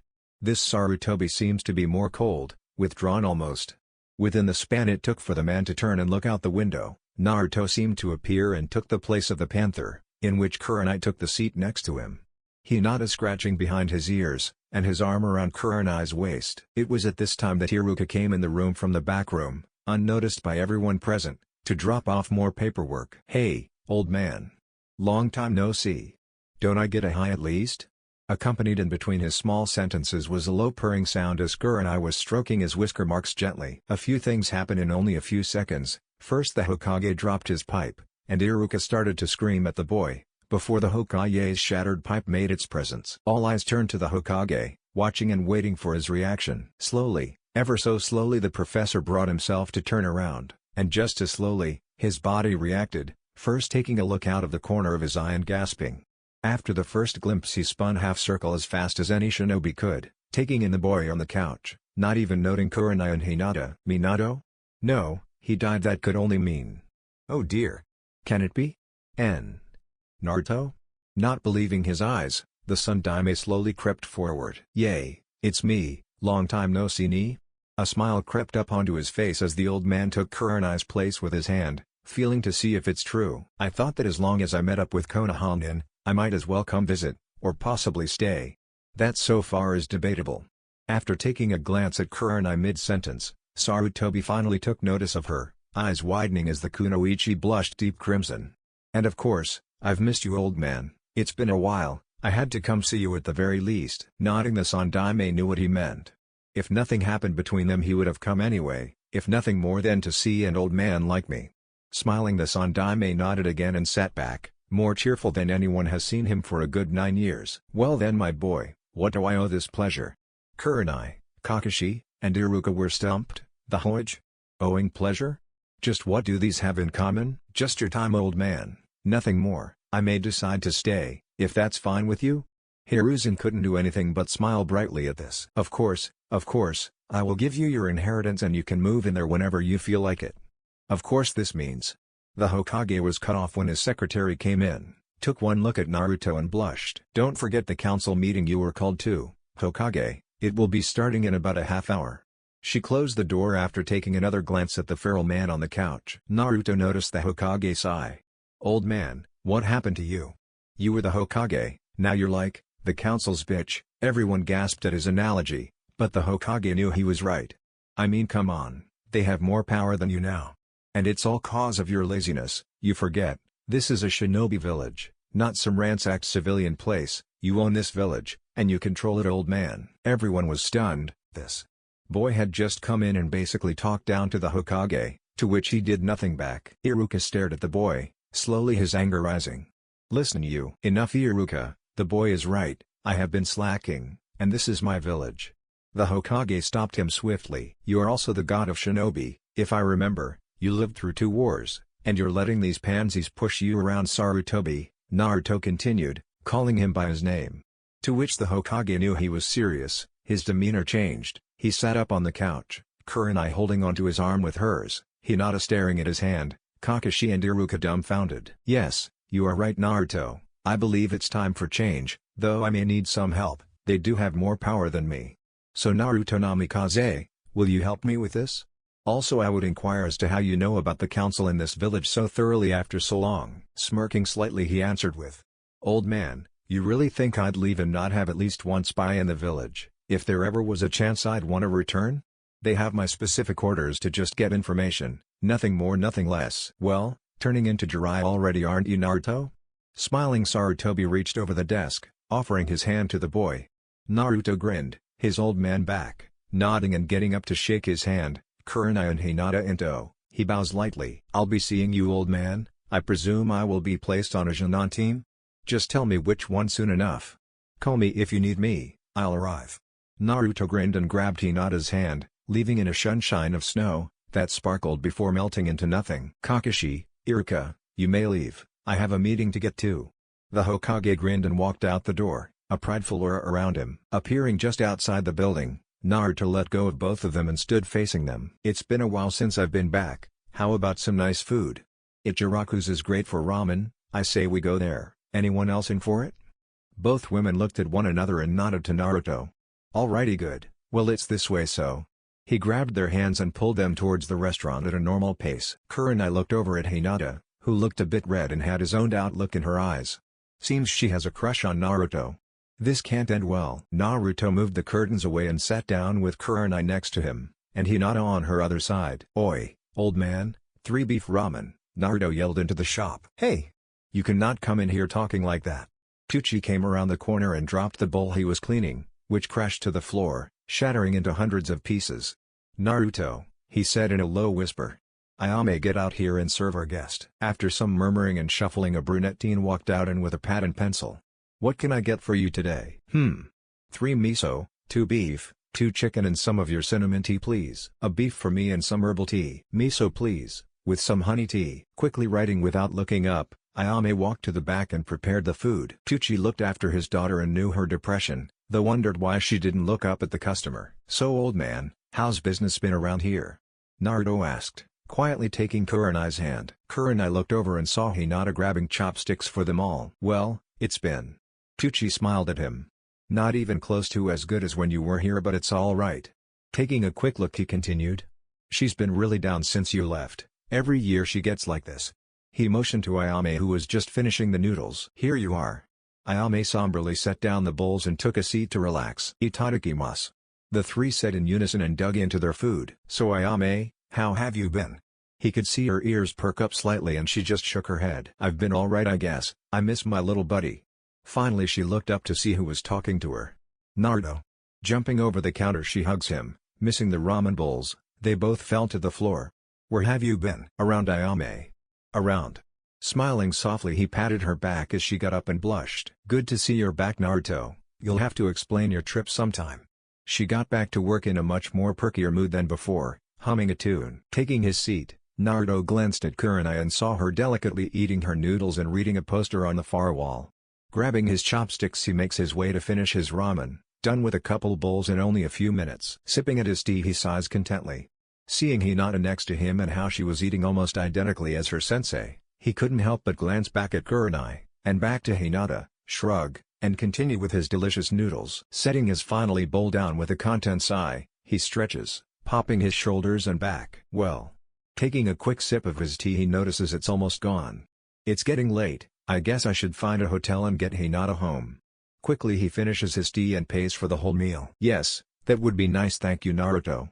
Hinata couldn't seem to keep her blush down at him being nice. Well then let's get going, Kurenai. Yay, I'll walk her with you, Hiashi might be waiting at the entrance. Getting up she stretches and finishes her tea. You know, Naruto, you never did say where you've been. Hinata takes up initiative to start the conversation. Well, I've kinda just been wandering around, not really set on one place in particular. Though I can foresee the hell that will be raised by staying here. I'm almost positive I'll be called for a council meeting soon enough. Sliding his hands into his pockets he take a comfortable casual pace. Naruto, you get jealous easily, don't you? Glancing at Kurenai he grinned. Animalistic possession? I'm not sure, just seeing as we're dating. And you don't seem to like that Asuma guy, I just feel. Protective I guess is the word. Slowly the blush on Kurenai's face rose, and he didn't miss it. He's sweet, I wish I could find someone like that. Hinata thought to herself as she smiled for her sensei. Well, I enjoy your protectiveness. Just don't go overboard. Kurenai mock scolded him as they reached the Hyuga estate gates. Hinata, Hyuga, where have you been? A cold voice from behind the gates sounded out before they started to open up. I was just at dinner with Kurenai-sensei. Sorry father, I forgot to come tell you first. Hinata was looking a bit paler than normal and Naruto was wondering why. This is her family, why does it sound more like he couldn't give a shit about her? You would remember that if you came home after your mission like you said you would. I heard from Neji that you were back when he saw you in that filthy ramen stand down the street. Glaring as the gates finally opened, Hiashi took notice of the new arrival to their group. And who might this be? Hiashi stared, right into purple steel eyes, bearing a glare right back at the Hyuga head. Hiashi Hyuga, twin to Hisashi Hyuga, branch member, sent to Kumo as retribution for killing an ambassador. Head of the main branch family, wielder of the Kekkei Genkai, the Byakugan. Genin team consisted of the 4th Hokage, Minato Namikaze, and Tsume Inuzuka. Naruto called off almost in a trance. His cold eyes darted back up to Hiashi's as they slowly turned into that of a hawk. Hiashi took a step back and activated his Byakugan instinctively, taking a look at the boy's eyes as they morphed. Chakra seeped into them, then just stopped, as if the transformation was a part of his body that once changed, could sustain itself. Boy. Who are you? The head Hyuga states, taking a slightly defensive stance, barely noticeable to untrained eyes, not Naruto's hawk eyes. The precise movements he took showed he was ready to strike, or defend at a moment's notice. Smirking, Naruto scoffs. Why don't you add 2 and 2, you were on his team, he looks like me, I'll give you a hint, he was the Yondaime. Seeing that Hiashi took a deliberate step back, he continued.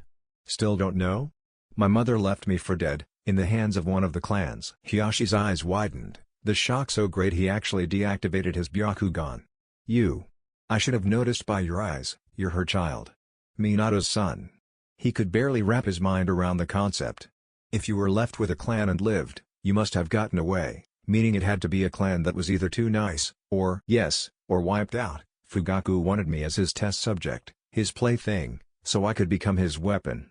Naruto slowly let his eyes change back to his normal red-line pupil. Hinata couldn't help but gape. Her father was just talked down to, and he's not retaliating, on the contrary, he's being civil.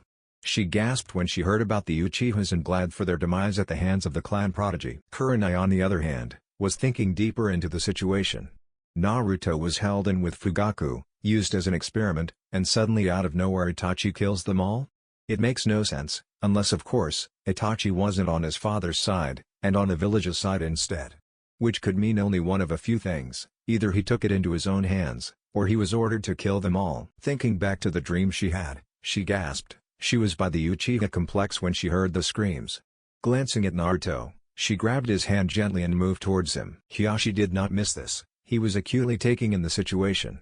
His daughter seemed to be infatuated with the boy, who appeared to be with her sensei. This could not end well for his daughter. Yes, well, I'm sorry I couldn't do anything back then, I wish I could have, but the council stopped everyone's actions to help you. I know, I may have been young, but I noticed that much. Naruto growled out at the council members, but Hiashi couldn't help but flinch. Well, I'm assuming you have things to do, Namikaze, you've been gone for a long time now. Come Hinata, there's training to be done, and Neji has been waiting in the dojo for a little while now for that match I wanted you to partake in. Taking a sidestep to allow her in, he nods to Naruto. Yes father, goodbye Kurenai-sensei, Naruto. Smiling back at the two, she walks into the gate, dreading what was to come. Watching the gates close, Kurenai turns her attention to the teen attached to her arm. Naruto, the past is the past. I'll walk you home and I need to find a hotel for a while. Staring blankly forward, he lets her guide him to her house. Stealing glances at him, she worries for him. Past or not, it still happened to him and could affect him. Naruto feels her eyes glance at him and just sighs inwardly, hoping she doesn't act on her thoughts if they're too far out there. Walking through the park, some kids stared at Naruto. Kurenai giggled when they did. Some had wide eyes, as did their parents, thinking the Yondaime was back from the dead. Lacing his fingers with hers, he feels the nightly wind flutter through his cloak. Seeing a woman with purple hair walking towards them, his senses instantly flare up with the smell of snake. Stiffening, his eyes transform on instinct into tiger's eyes. Kurenai smiles seeing her old friend, but it falters when she feels Naruto stiffen a bit. Hoping he isn't like everyone else, he was through almost the same thing, right? Anko was happily eating her dango at her favorite shop. Pulled out the money for her dining and took her last piece to go. Walking down the street, she decided to walk through the park. It was nice and it always had a good sunset if you sat on the right bench. Munching on her dango, she looked past the park to see her friend, Kurenai, walking with some guy, who just put his hood up and laced his fingers in Kurenai's. Slowly she stops as the wind blows past her and she sees Kurenai smile at her. An odd feeling of happiness for her friend but blankness for herself flooded her. Looking to the teen, she noticed his eyes shining purple, almost glowing. They seemed to be primal, cat-like slits as they stared at her. Shrugging it off, she started walking again, intent on talking with Kurenai for a bit, maybe spending the night at her house like usual. The teen really perplexed her. Kurenai wasn't dating, was she? If so, where did she meet this one at? Kurenai was on edge. She didn't know what Naruto was thinking, or if instincts alone made him stiffen, but she was worried. Slowly she and Naruto made their way and met up with Anko, though she couldn't shake this paranoid feeling she was getting. Kuro-chan. Anko screamed as they got closer together. She came up and hugged the rose right out of Naruto's grasp. Surprisingly, he didn't growl. "How was your mission?" She pulled away and let the raven-haired woman answer. Glancing at the unknown boy, she answered. "It was eventful to say the least, but it was a success. Gato was controlling Wave and we had to get through Zabuza and his apprentice before killing Gato and taking it back." "Well, that's good then." Anko glanced at Naruto quickly, who caught the glance as he was staring at her. "Was wondering about staying at your place tonight, like old times." "Yay, that's fine. I'm just going to take a shower and relax a bit tonight and for the next few days." Smiling, Kurenai took the chance to start walking and noticed they both followed her.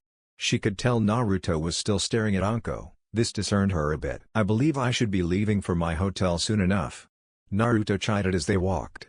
To which Anko thought his voice was heavenly, and Kurenai was reminded of how he sounded on the bridge. "I'd invite you to stay at my house, that is if you don't mind sleeping on a couch."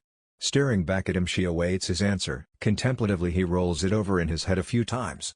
I assume I'll also be making breakfast then?" Kurenai grinned and turned around. "Of course, why wouldn't you make breakfast for two lovely ladies?" She noted how he glances at Anko when she said that but grinned wider nonetheless. "Just kill the snake bitch. Take her out, 10 seconds, tops." "Shut the fuck up, I'm not going to listen to you."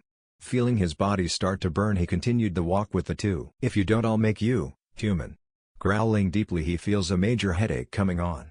"Brat, her master did this to me, to us, get revenge for us.